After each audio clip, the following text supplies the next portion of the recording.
ಇಬ್ರಿಯರಿಗೆ ಬರೆದ ಸುವಾರ್ತೆ, ಇಬ್ರಿಯರು 5ನೇ ಅಧ್ಯಾಯ ವಚನ 11ರಿಂದ 14ರವರೆಗೆ.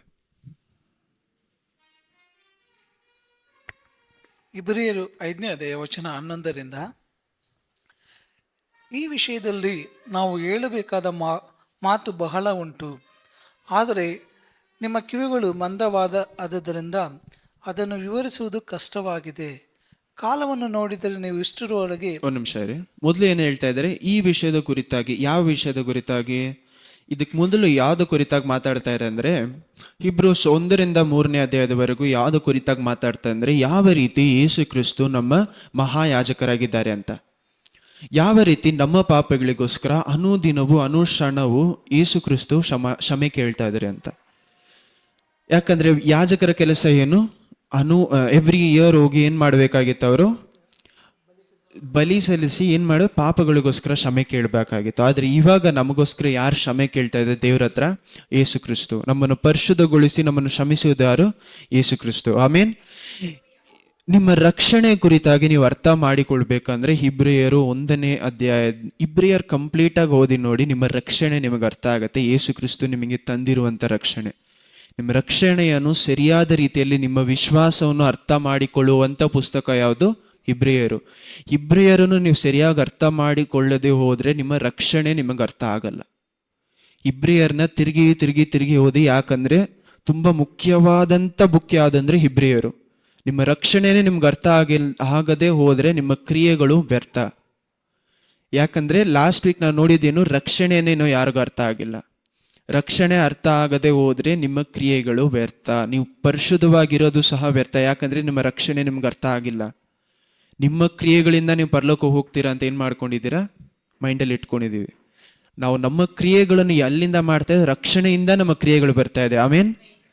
ನಾವು ನಮ್ಮ ಕ್ರಿಯೆಗಳಿಂದ ರಕ್ಷಣೆ ಬರ್ತಾ ಇಲ್ಲ. ಇದನ್ನೇ ಅರ್ಥ ಮಾಡಿಕೊಳ್ಳದೆ ಉಲ್ಟಾ ಮಾಡಿಕೊಂಡು ಏನ್ ಮಾಡ್ತಾ ಇದ್ದೀವಿ? ನಮಗೂ ಅನ್ಯ ಜನರಿಗೂ ಬೇರೆ ಮತಗಳಿಗೂ ವ್ಯತ್ಯಾಸ ಇಲ್ಲದ ರೀತಿಯಲ್ಲಿ ನಡ್ಕೊಳ್ತಾ ಇದ್ದೀವಿ ಜನರು. ನಿಮಗೆ ಅದಕ್ಕೋಸ್ಕರ ಏನ್ ಹೇಳ್ತಾ ಇದ್ದೀನಿ, ಇವಾಗ ಇಬ್ರಿಯಸ್ 5:11 ವಾಕ್ಯ ಏನ್ ಹೇಳ್ತಾ ಇದೆ? ಇನ್ನೊಂದ್ಸತಿ ಓದಿ. ಈ ವಿಷಯದಲ್ಲಿ, ಯೇಸು ಕ್ರಿಸ್ತುವಿನ ವಿಷಯದಲ್ಲಿ, ರಕ್ಷಣೆ ವಿಷಯದಲ್ಲಿ ನಾವು ಹೇಳಬೇಕಾದಂತ ಮಾತು ಬಹಳ ಉಂಟು, ಬಹಳ ಇದೆ. ಆದರೆ ನಿಮ್ಮ ಕಿವಿಗಳು ಮಂದವಾದದ್ದರಿಂದ ಏನಾಗಿದೆ? ನಿಮ್ಮ ಕಿವಿಗಳು ಮಂದವಾದದ್ದರಿಂದ ಅದನ್ನು ವಿವರಿಸುವುದು ಕಷ್ಟವಾಗಿದೆ. ಕಾಲವನ್ನು ನೋಡಿದರೆ ನೀವು ಇಷ್ಟರೊಳಗೆ. ನೋಡಿ, ಕಾಲವನ್ನು ನೋಡಿದ್ರೆ ಅಂದ್ರೆ ನೀವು ರಕ್ಷಣೆ ಹೊಂದಿಕೊಂಡು ಈ ಸಮಯದವರೆಗೂ ಕಾಲವನ್ನು ನೋಡಿದರೆ ನೀವು ಇಷ್ಟರೊಳಗಡೆ ಏನಾಗಿರ್ಬೇಕಾಗಿತ್ತು? ಬೋಧಕರಾಗಬೇಕಾಗಿತ್ತು.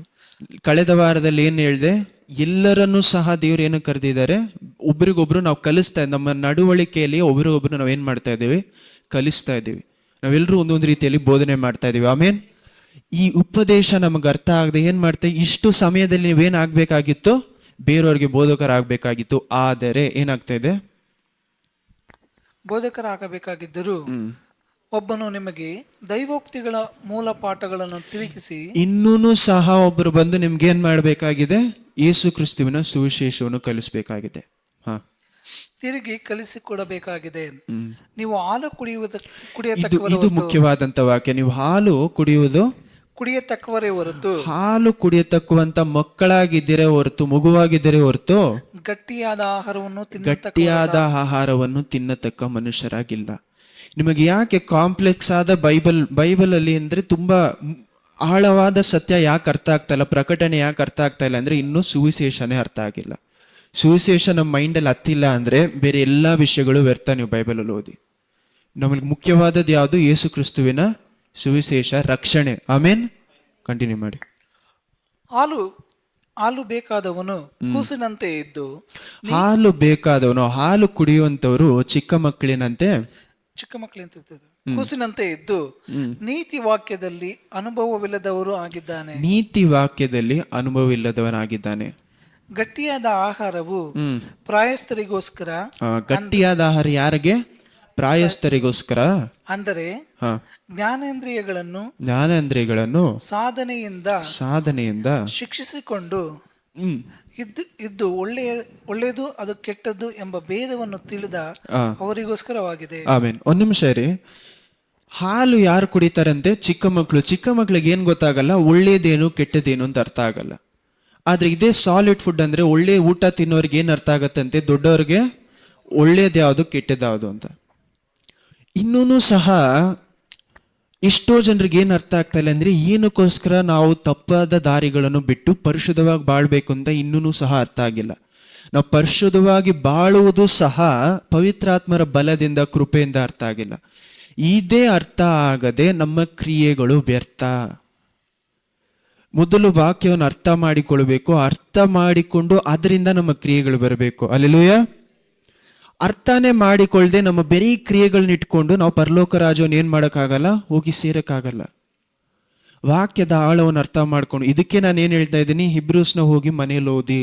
ಬೇರೆ ಬೇರೆ ವಾಕ್ಯಗಳನ್ನು ವಾರ ವಾರ ಹೇಳಬೇಕಾದ್ರೆ ಏನು ಮಾಡಬೇಕು? ಓದಬೇಕು. ಓದದೆ ಹೋದ್ರೆ ಮನಸ್ಸಲ್ಲಿ ಆಳವಾಗಿ ಕೂತ್ಕೊಳ್ಳಲ್ಲ ಇಂಥ ವಾಕ್ಯಗಳು. ಸುವಿಶೇಷ ನಿಮಗೆ ತುಂಬ ಮುಖ್ಯ, ಅರ್ಥ ಮಾಡ್ಕೊಳ್ಳಿ. ಯಾಕಂದರೆ ಎಷ್ಟೋ ಸಭೆಗಳಲ್ಲಿ ಇನ್ನೂ ಎಷ್ಟೋ ಜನರಿಗೆ ಏನು ಅರ್ಥ ಆಗ್ತಾ ಇಲ್ಲ, ಈ ಬೇಸಿಕ್ ಆದ ರಕ್ಷಣೆಯ ಸುವಿಶೇಷ ಅರ್ಥ ಆಗ್ತಾ ಇಲ್ಲ. ಇನ್ನೂ ಜನ ಏನು ಕೇಳ್ತಾರೆ, ನನಗೂ ಸಹ ಈ ಒಂದು ನಾನು ಕ್ರಿಸ್ತುವಲ್ಲಿ ಬರಬೇಕಾದ್ರೆ ಇದ್ದಂಥ ಪ್ರಶ್ನೆ ಏನು, ಸರಿ ಆಯ್ತು ನಾವು ಪರಲೋಕ ರಾಜ್ಯವನ್ನು ಎಂತನಾಗಿದ್ರು ಹೋಗಿ ಸೇರ್ಬೋದಲ್ಲ, ಹಂಗಂದ್ರೆ ನಾನು ಪಾಪ ಮಾಡಿದ್ರು ಸಹ ದೇವ್ರು ನನ್ನ ರಾಜ್ಯವನ್ನು ಸೇರಿಸ್ಕೊಳ್ತಾರಾ ಅನ್ನುವಂಥ ಪ್ರಶ್ನೆ ಇತ್ತು. ಯಾಕಂದ್ರೆ ದೇವ್ರು ಏನು ಹೇಳ್ತಾ ಇದ್ದಾರೆ, 70-70 ಸತಿ ನೀನು ಪಾಪ ಮಾಡಿದ್ರು ಕ್ಷಮಿಸ್ತೀನಿ. ಹಂಗಂದ್ರೆ ನಾನು ಪಾಪನೇ ಮಾಡ್ತಾ ಇದ್ರೆ ದೇವ್ರು ನನ್ನ ಕ್ಷಮಿಸ್ಬಿಡ್ತಾರ? ಅದಕ್ಕಾದ ವಾಕ್ಯ ಎಲ್ಲಿದೆ ಅಂದ್ರೆ ಹೀಬ್ರೂಸ್, ಇದೇ ಇಬ್ರಿಯರಲ್ಲಿ 6ನೇ ಅಧ್ಯಾಯ, ಕಂಟಿನ್ಯೂ ಮಾಡಿ ಹಂಗೆ 1ನೇ ವಾಕ್ಯದಿಂದ. ಇಬ್ರಿಯರು ಬರೆದ ಪತ್ರಿಕೆ 6ನೇ ಅಧ್ಯಾಯ ವಚನ 1ರಿಂದ, ಆದ್ದರಿಂದ ನಿರ್ಜೀವ ಕರ್ಮಗಳ ಮೇಳ ನಂಬಿಕೆಯನ್ನು ಬಿಟ್ಟು ದೇವರಲ್ಲಿಯೇ ನಂಬಿಕೆ ಇಡಬೇಕಾದದ್ದು ಸ್ನಾನ, ಹಸ್ತಾರ್ಪಣೆ, ಅಗಳ ವಿಷಯವಾದ ಉಪದೇಶ, ಸತ್ತವರಿಗೆ ಪುನರುತ್ಥಾನವು, ನಿತ್ಯವಾದ ನ್ಯಾಯ ತೀರ್ಪು ಉಂಟು ಎಂಬುದು ಇವುಗಳನ್ನು ಪದೇ ಪದೇ ಅಸ್ಥಿರವಾಗಿ ಹಾಕದೆ ಕ್ರಿಸ್ತನ ವಿಷಯವಾದ ಪ್ರಥಮ. ಏನೆಲ್ಲ ಅಸ್ಥಿರವಾಗಿ ಹಾಕಬಾರ್ದು ಅಂತ ಹೇಳ್ತಾ ಇದ್ದಾರೆ? ಆಲ್ರೆಡಿ ಫೌಂಡೇಶನ್ ಏನಂತೆ ನಮಗೆ? ಜ್ಞಾನಸ್ಥಾನ, ನೆಕ್ಸ್ಟ್ ಉಪದೇಶ.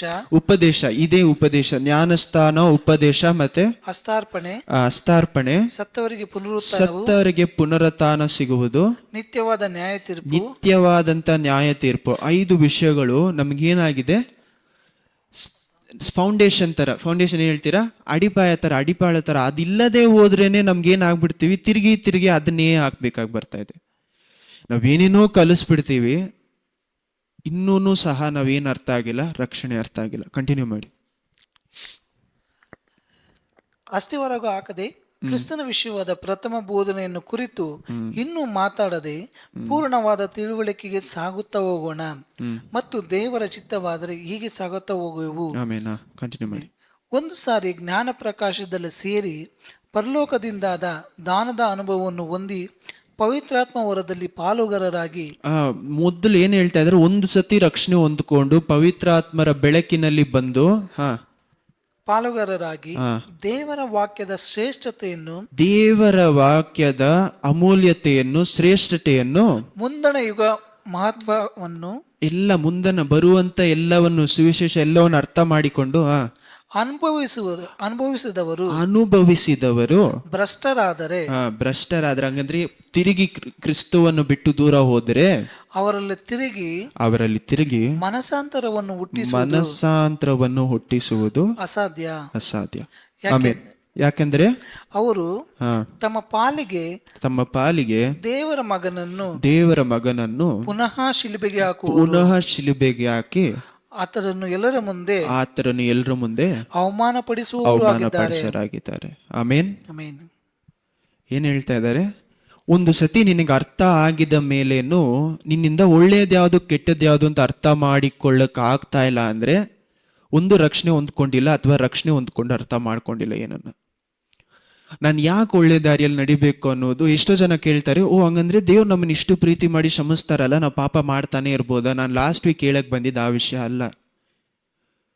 ಯೇಸು ಕ್ರಿಸ್ತುವಿನ ರಕ್ಷಣೆಯನ್ನು, ಅವರ ಪ್ರೀತಿಯನ್ನು ಅರ್ಥ ಮಾಡಿಕೊಂಡ ಮೇಲೆ ಇನ್ನೂ ಸಹ ಪಾಪದ ಮೇಲೆ ನನಗೆ ಆಸೆ ಇದೆ ಅಂದ್ರೆ ನಾನು ರಕ್ಷಣೆಯಲ್ಲಿ ಬಂದಿಲ್ಲ ಇನ್ನು. ಹಲ್ಲೆಲೂಯಾ. ಒಂದು ವೇಳೆ ನಾನು ಪಾಪ ಯಾಕೆ ಮಾಡ್ಬೇಕು? ನಾವು ಪಾಪ ಮಾಡದೇ ಇರೋದಕ್ಕೆ 3 ಕಾರಣಗಳಿದೆ.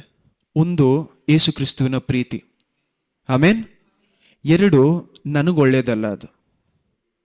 3, ದೇವರ ಪ್ರಸನ್ನತೆಗೆ ಹೋಗೋದಕ್ಕೆ ನನಗೆ ತಡೆ ಆಗ್ಬಿಡುತ್ತೆ. ಐಸಾಯ 59 1 ಮತ್ತು 2 59. ಏಷಯ 59ನೇ ಅಧ್ಯಾಯ ವಚನ 1-2. ಇಗೋ, ಕರ್ತರ ಹಸ್ತವು ರಕ್ಷಿಸಲಾರದಂತೆ ಮೋಟುಗೈಯಲ್ಲ, ಅವರ ಕಿವಿಯು ಕೇಳಲಾರದ ಹಾಗೆ ಕಿವಿಡಲ್ಲ. ಆದರೆ ನಿಮ್ಮ ಅಪರಾಧಗಳೇ ನಿಮ್ಮ ದೇವರಿಂದ ನಿಮ್ಮನ್ನು ಅಗಲಿಸುತ್ತಾ ಬಂದಿವೆ. ನಿಮ್ಮ ಅಪರಾಧಗಳು, ನಿಮ್ಮ ಪಾಪಗಳು ದೇವರ ಹತ್ರ ನಿಮ್ಮನ್ನು ಅಗಲಿಸುತ್ತಾ ಬಂದಿದೆ. ನಿಮ್ಮ ಪಾಪಗಳೇ ಅವರು ಕೇಳಲಾರದಂತೆ ಅವರ ಮುಖಕ್ಕೆ ಅಡ್ಡವಾಗಿದೆ. ಆಮೇನ್. ದೇವರ ಪ್ರಸನ್ನತೆಯಲ್ಲಿ ನಾನು ಆರಾಧನೆ ಮಾಡುವುದಕ್ಕೆ ಸಾಧ್ಯವಿಲ್ಲದೆ ಇರುವುದಕ್ಕೆ ಕಾರಣ ನನ್ನ ಪಾಪ. 2, ದೇವರು ನನ್ನ ಪ್ರಾರ್ಥನೆಗಳನ್ನು ಕೇಳದೆ ಇರುವುದಕ್ಕೆ ಕಾರಣ ನನ್ನ ಪಾಪ. ದೇವರೇ ನನ್ನ ಮಾತನ್ನು ಕೇಳದೆ ಹೋದರೆ, ಅವರ ಆರಾಧನೆಯಲ್ಲಿ ನಾನು ಹೋಗೋಕ್ಕಾಗಿಲ್ಲ ಅಂದರೆ ನಾನು ಎಂಥ ಜೀವನವನ್ನು ಬಾಳಿ ಏನು ಉಪಯೋಗ? ಇನ್ನೂ ಸಹ ನೀವು ಕ್ರಿಸ್ತುವನ್ನು ಅನುಭವಿಸದೆ ಹೋದರೆ, ಅವರ ಪ್ರೀತಿಯನ್ನು, ಅವರ ಪ್ರಸನ್ನತೆಯನ್ನು ಅನುಭವಿಸದೆ ಹೋದರೆ, ಪಾಪದ ಮೇಲೆ ಇರುವಂಥ ಆಸೆ ನಿಮ್ಮನ್ನು ಬಿಟ್ಟು ಹೋಗಲ್ಲ. ಇನ್ನೂ ಸಹ ಪಾಪದ ಮೇಲೆ ಏನಿರುತ್ತೆ? ಹಿಡಿತಾ ಇರುತ್ತೆ. ನಾವು ಬಾಳೋವರೆಗೂ ಪಾಪದ ಜೊತೆ ಹೋರಾಟ ಇರುತ್ತೆ. ನಮಗೆ ಹೋರಾಟ ಇಲ್ಲ ಅಂತ ಹೇಳ್ತಾ ಇಲ್ಲ.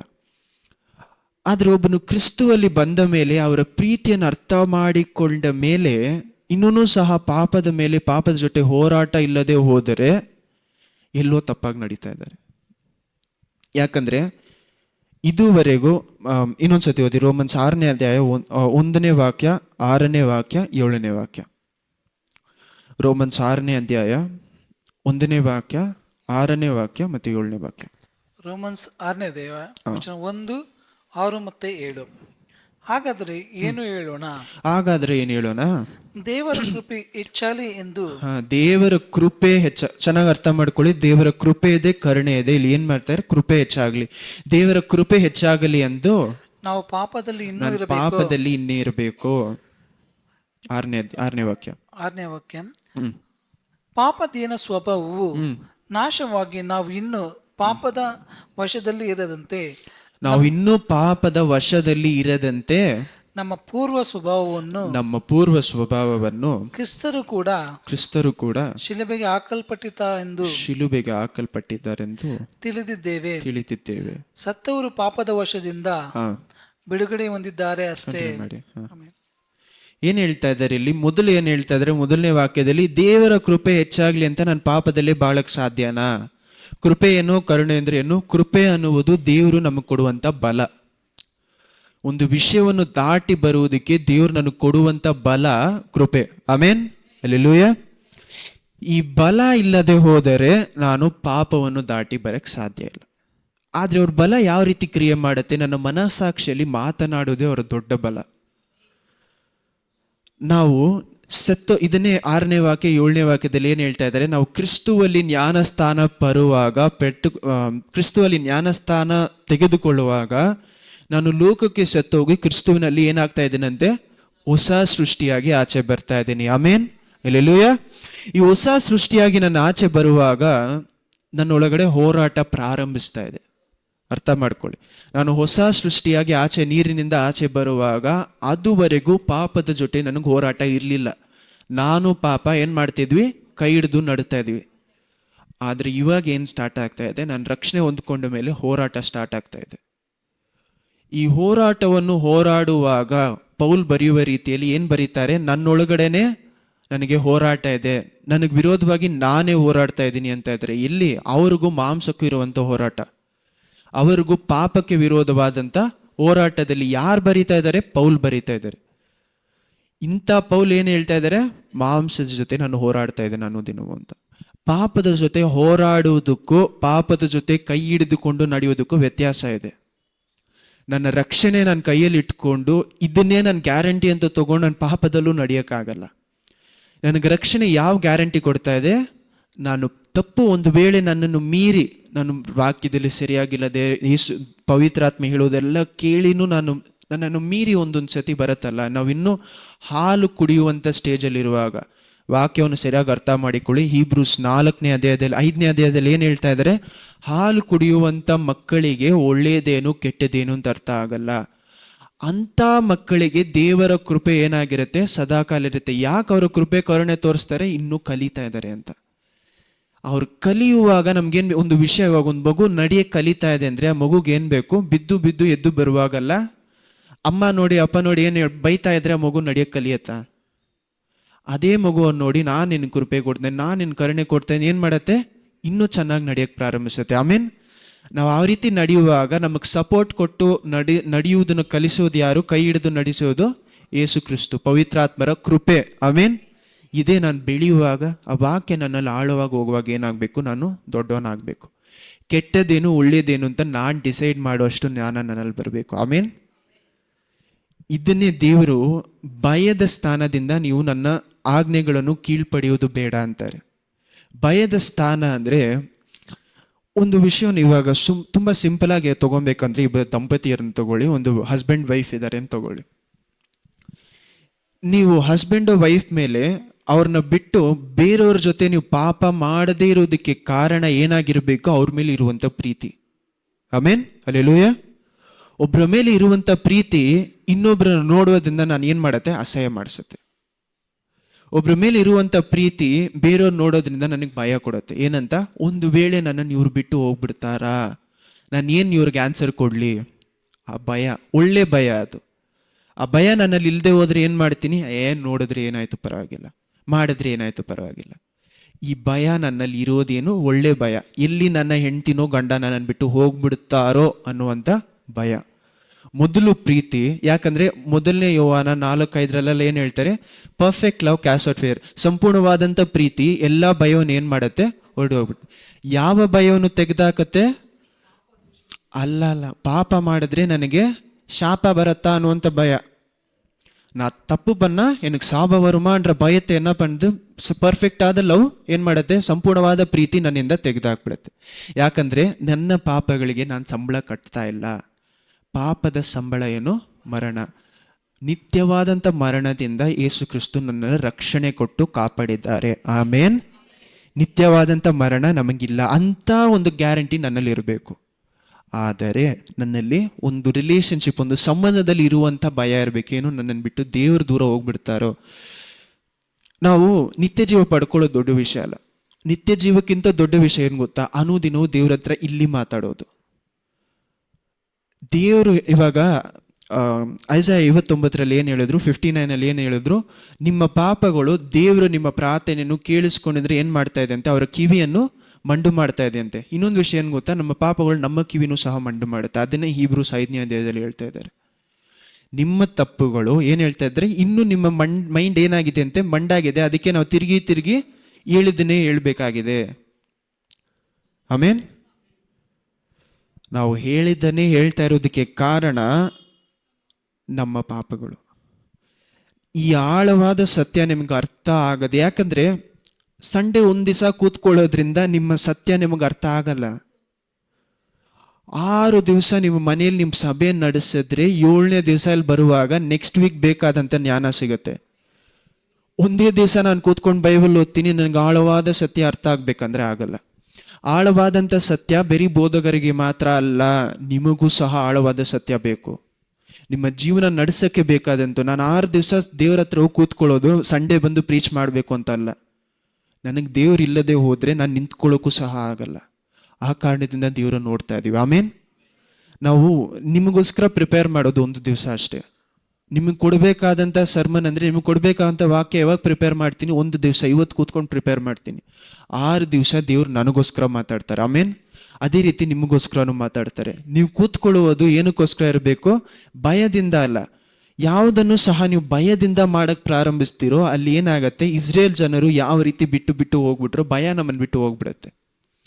ಇಸ್ರೇಲ್ ಜನರು ದೇವರ ಆಜ್ಞೆಗಳು 10, ಅವತ್ತು ಯಾರೋ ಒಬ್ರು ಹೇಳಿದ್ರು 10 ಕಟ್ಟಳೆಗಳನ್ನು ಸಹ ನಾವು ಕೀಳ್ಪಡಿಯೋಕ್ಕಾಗ್ತಾ ಇಲ್ಲ ಅಂತ. ಇಸ್ರೇಲ್ ಜನರಿಂದ ಮೊದಲು ಯಾರು ಕೊಟ್ಟರು? ಇಸ್ರೇಲ್ ಜನರು ಕೊಟ್ಟರು. ಇದನ್ನೇ ಹೀಬ್ರೂಸ್ ಕಂಪ್ಲೀಟ್ ಆಗಿ ಓದಿದ್ರೆ ಇದನ್ನೇ ಹೇಳ್ತಾ ಇದ್ದಾರೆ, ಯಾರಿಂದಾನೂ ಸಹ 10 ಕಟ್ಟಳೆಗಳನ್ನು ಕೀಳ್ಪಡಿಯೋಕ್ಕಾಗಿಲ್ಲ. ಆ ಕಾರಣದಿಂದಾನೇ ದೇವರು ಹೊಸ ಒಡಂಬಡಿಕೆ ನಮ್ಮ ಜೊತೆ ಮಾಡಿದ್ದಾರೆ. ಅವರ ಕೃಪೆ ಇಟ್ಕೊಂಡು, ಅವರ ಕರುಣೆ ಇಟ್ಕೊಂಡು ನಾನು ಏನು ಮಾಡ್ಬೋದು? ಹೊಸದಾದ ಮನುಷ್ಯನಾಗಿ ಮಾರ್ಪಡ್ಬೋದು. ನನಗೆ ಈ ಒಂದು ವಾಕ್ಯ ನನಗೆ ಭಾರವಾಗಿ ಮಾರ್ಪಡಲ್ಲ, ಈ ವಾಕ್ಯ ನನಗೆ ಸಂತೋಷವಾಗಿ ಮಾರ್ಪಡುತ್ತೆ. ಆಮೇನ್. ದೇವರ ಆಜ್ಞೆಗಳನ್ನು ಕೀಳ್ಪಡೆದು ನಡೆಯುವುದು ನನಗೆ ಸಂತೋಷ ಕೊಡುತ್ತೆ, ನನಗೆ ಭಾರವಾಗಿರಲ್ಲ. ಎಷ್ಟೋ ಜನ ಇದನ್ನು ಭಾರವಾಗಿ ನೋಡುವಂಥ ಕಾರಣದಿಂದನೇ ರಕ್ಷಣೆಯಲ್ಲಿ ಇನ್ನೂ ಗ್ಯಾರಂಟಿ ಇಲ್ಲ. ನಿಮ್ಗೆಲ್ರಿಗೂ ಏನಾಗಿದೆ? ಒಂದು ಭಾರ ಇದು. ಏನಂತ? ಅಯ್ಯೋ, ನಾನು ಕ್ರಿಸ್ತುವಲ್ಲಿ ನಡಿಬೇಕಲ್ಲ, ಎಷ್ಟು ಕಷ್ಟವಾಗಿದೆ ಅನ್ನೋದು ಭಾರ. ನಾನು ಕ್ರಿಸ್ತುವಲ್ಲಿ ನಡೀತೀನಲ್ಲ ಅಂತ ಬರುವಂಥ ಸಂತೋಷ ಬೇರೆ.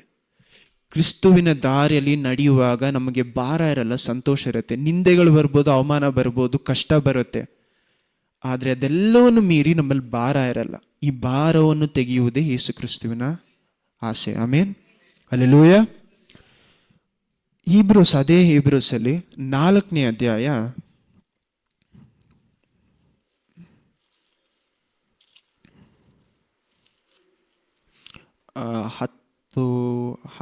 10ನೇ ವಾಕ್ಯದಿಂದ ಓದಿ, 10ರಿಂದ 12ವರೆಗೂ. ಇಬ್ರಿಯರು ಬರೆದ ಪತ್ರಿಕೆ 4ನೇ ಅಧ್ಯಾಯ ವಚನ 10ರಿಂದ. ಹೇಗೆಂದರೆ, ದೇವರು ತನ್ನ ಕೆಲಸಗಳನ್ನು ಮುಗಿಸಿ ಹೇಗೆ ವಿಶ್ರಮಿಸಿಕೊಂಡರೋ ಹಾಗೆಯೇ ಅವರ ವಿಶ್ರಾಂತಿಯಲ್ಲಿ ಸೇರಿರುವವರು ಸಹ ತನ್ನ ಕೆಲಸಗಳನ್ನು ಮುಗಿಸಿ ವಿಶ್ರಮಿಸಿಕೊಂಡಿದ್ದಾನೆ. ಆದ್ದರಿಂದ ನಾವು ಆ ವಿಶ್ರಾಂತಿಯಲ್ಲಿ ಸೇರುವುದಕ್ಕೆ. ಆಮೇಲೆ ಒಂದು ನಿಮಿಷ ರೀ, ಏನು ಹೇಳ್ತಾ ಇದ್ದಾರೆ ಇವಾಗ? ಯಾರೆಲ್ಲ ಯಾವ ರೀತಿ ದೇವರು ವಿಶ್ರಾಂತಿಯನ್ನು ಪಡೆದುಕೊಂಡ್ರೆ ಆ ರೀತಿ ನಾವು ವಿಶ್ರಾಂತಿ ಪಡ್ಕೊಳ್ತೀವಂತೆ. ಆಮೇನ್. ನಮಗೆ ನಿತ್ಯ ವಿಶ್ರಾಂತಿ ಹೊಂದಿದೆ. ನಿತ್ಯ ವಿಶ್ರಾಂತಿ ಅಂದರೆ ಯೇಸು ಕ್ರಿಸ್ತುವಿನಲ್ಲಿ ಹೊಸ ಒಂದು ಲೋಕವನ್ನು ಹೋಗಿ ಅಲ್ಲೋಗಿ ಸೇರೋದು ನಿಜವಾದ ವಿಶ್ರಾಂತಿ. ನಮಗೆ ಕೊಟ್ಟಂಥ ಪ್ರಾಮಿಸ್ ಲ್ಯಾಂಡ್ ಅಂದರೆ ವಾಗ್ದಾನದ ನೆಲ. ಆದರೆ ಈ ಜೀವನದಲ್ಲೂ ಸಹ ನಮಗಿರುವಂಥ ವಿಶ್ರಾಂತಿ ಹೊಂದಿದೆ. ಯಾವ ವಿಶ್ರಾಂತಿ ಅಂದರೆ, ಯೇಸು ಕ್ರಿಸ್ತು ಕೊನೆಯದಾದ ಮಾತೇನಾಗಿತ್ತು? ಎಲ್ಲವೂ ಮುಗಿಯಿತು. ಎಲ್ಲವೂ ಮುಗಿಯಿತು ಅಂದರೆ ಏನು? ನನ್ನ ಕೆಲಸಗಳು, ದೇವರ ಆಜ್ಞೆಗಳು, 10 ಕಟ್ಟಳೆಗಳನ್ನು ಮಾಡಿ ಮುಗಿಸಿದ್ಯಾರು? ಯೇಸು ಕ್ರಿಸ್ತು. ಆ 10 ಕಟ್ಟಳೆಗಳನ್ನು ಮಾಡಿ ಮುಗಿಸಿದಂಥ ಅವರು ಎಲ್ಲ ಮುಗೀತು ಅಂತಂದ್ರೆ ಯಾರಿಗೋಸ್ಕರ ಮಾಡಿ ಮುಗಿಸಿದ್ರು? ನಮಗೋಸ್ಕರ ಮಾಡಿ ಮುಗಿಸಿದ್ರು. ಆಮೇನ್. ಶಿಲುಬೆಯಲ್ಲಿ ಏನು ಮಾಡ್ತಾ ಇದ್ದಾರೆ? ನಾನು ಮಾಡಿದಂಥ ಪಾಪ, ಗೊತ್ತಿಲ್ಲದೆ ಮಾಡುವಂಥ ಪಾಪ, ಇವಾಗ ಮಾಡ್ತಾ ಇರುವಂಥ ಪಾಪ ಎಲ್ಲವನ್ನೂ ದೇವರು ಏನು ಮಾಡಿದ್ದಾರಂತೆ? ಕ್ಷಮಿಸಿದ್ದಾರೆ. ಎಲ್ಲ ಪಾಪಗಳನ್ನು ಹೊತ್ತು ತೀರಿಸಿದ ದೇವಕುಮಾರ ಅನ್ನೋದಿದೆ. ಆಮೇನ್. ಎಲ್ಲರ ಪಾಪಗಳನ್ನು ಪಾಸ್ಟ್, ಪ್ರೆಸೆಂಟ್ ಅಂಡ್ ಫ್ಯೂಚರ್ ಎಲ್ಲವನ್ನೂ ಏನು ಮಾಡಿದಾರಂತೆ? ಒಂದೇ ಸತಿ ಹೊತ್ತು ತೀರಿಸಿದ್ದಾರೆ. ಹಲ್ಲೆಲೂಯಾ. ಅವ್ರು ಒಂದೇ ಸತಿ ಹೊತ್ತು ತೀರಿಸಿದ್ರು ಅಂತ ಆ ಕಾರಣದಿಂದ ಆ ರಕ್ಷಣೆಯನ್ನು ಅರ್ಥ ಮಾಡಿಕೊಂಡು, ಇಷ್ಟು ಪ್ರೀತಿ ನನ್ನ ಮೇಲೆ ಕೊಟ್ಟಿದ್ದೀರಲ್ಲ ದೇವರೇ. ನಾವೆಲ್ಲರೂ ಮಾಡುವಂಥ ತಪ್ಪೇನು ಗೊತ್ತಾ? ನನ್ನ ಕ್ರಿಯೆಗಳನ್ನು ಮಾಡುವಾಗ, ನನ್ನ ಕ್ರಿಯೆಗಳಿಂದ ನಾನು ಪರಲೋಕಕ್ಕೆ ಹೋಗ್ತೀನಿ ಅಂತ ಹೇಳುವಾಗ ಹೆಂಗಿದೆ ಗೊತ್ತಾ? ನನ್ನ ಪ್ರೀತಿ ದೇವರ ಮೇಲೆ ಎಷ್ಟಿದೆ ಅಂತ ಮಾತ್ರ ಯೋಚನೆ ಮಾಡ್ತಾ ಇದ್ದೀವಿ. ಅವರ ಪ್ರೀತಿ ನನ್ನ ಮೇಲೆ ಎಷ್ಟಿದೆ ಅಂತ ಯೋಚನೆ ಮಾಡ್ತಾ ಇಲ್ಲ. ಯಾವತ್ತೂ ಸಹ ನಿಮ್ಮ ಪ್ರೀತಿಯ ಮೇಲೆ ನೀವು ಕಣ್ಣು ಹಾಕಬಾರ್ದು. ಯಾರಾದರೂ ಯೋಚನೆ ಮಾಡ್ತೀರಾ? ಅಯ್ಯೋ, ನನ್ನ ಹೆಂಡತಿ ಮೇಲೆ ನಾನು ಎಷ್ಟು ಪ್ರೀತಿ ಇಟ್ಟಿದ್ದೀನಿ. ಹಂಗೆ ಯೋಚನೆ ಮಾಡಿದ್ರೆ ಆ ಪ್ರೀತಿ ಸ್ವಲ್ಪ ದಿವಸನೂ ಇರಲ್ಲ. ನನ್ನ ಹೆಂಡತಿ ನನ್ನ ಮೇಲೆ ಎಷ್ಟು ಪ್ರೀತಿ ಇಟ್ಟಿದ್ದಾರೆ ನಾನು ಯೋಚನೆ ಮಾಡಬೇಕು. ದೇವರು ನನ್ನ ಮೇಲೆ ಎಷ್ಟು ಪ್ರೀತಿ ಇಟ್ಟಿದ್ದಾರೆ ನಾನು ಯೋಚನೆ ಮಾಡದೆ ಹೋದರೆ ನಾನು ದೇವರ ರಾಜ್ಯದ ರಕ್ಷಣೆಯನ್ನು ಅರ್ಥ ಮಾಡಿಕೊಳ್ಳೋಕ್ಕಾಗಲ್ಲ. ನನ್ನ ದೇವರ ಪ್ರೀತಿಯಲ್ಲಿ ಸಂಪೂರ್ಣ ಹೊಂದೋದಕ್ಕೆ ಸಾಧ್ಯ ಇಲ್ಲ. ಆಮೇನ್. ಹಲ್ಲೆಲೂಯಾ. ದೇವರ ಪ್ರೀತಿಯಲ್ಲಿ ನಾವು ಸಂಪೂರ್ಣ ಹೊಂದಿದರೆ ಮಾತ್ರ ಈ ರಕ್ಷಣೆ ನನ್ನಲ್ಲಿ ಸಂಪೂರ್ಣ ಹೊಂದದ್ದು. ದೇವರು ಎಲ್ಲವನ್ನೂ ಹೊತ್ತು ತೀರಿಸಿ ನಾನು ದೇವರ ರಾಜ್ಯಕ್ಕೆ ಸೇರಿದವನು ಅಂತ ಬರೆದಿಟ್ಟಿರ್ತಾರೆ. ಅವರು ಆಲ್ರೆಡಿ ಎಲ್ಲ ಮುಗಿಸಿದ್ದಾರೆ. ಯಾಕಂದ್ರೆ ಅದನ್ನೇ ಹೀಬ್ರೂಸ್ 12ನೇ ಅಧ್ಯಾಯ 1 ಮತ್ತು 2ನೇ ವಾಕ್ಯದಲ್ಲಿ ಏನು ಹೇಳ್ತಾ ಇದ್ದಾರೆ ಓದಿ ನೋಡಿ. ಹೀಬ್ರೂಸ್ 12ನೇ ಅಧ್ಯಾಯ 1 ಮತ್ತು 2, 12, 1 ಮತ್ತು 2.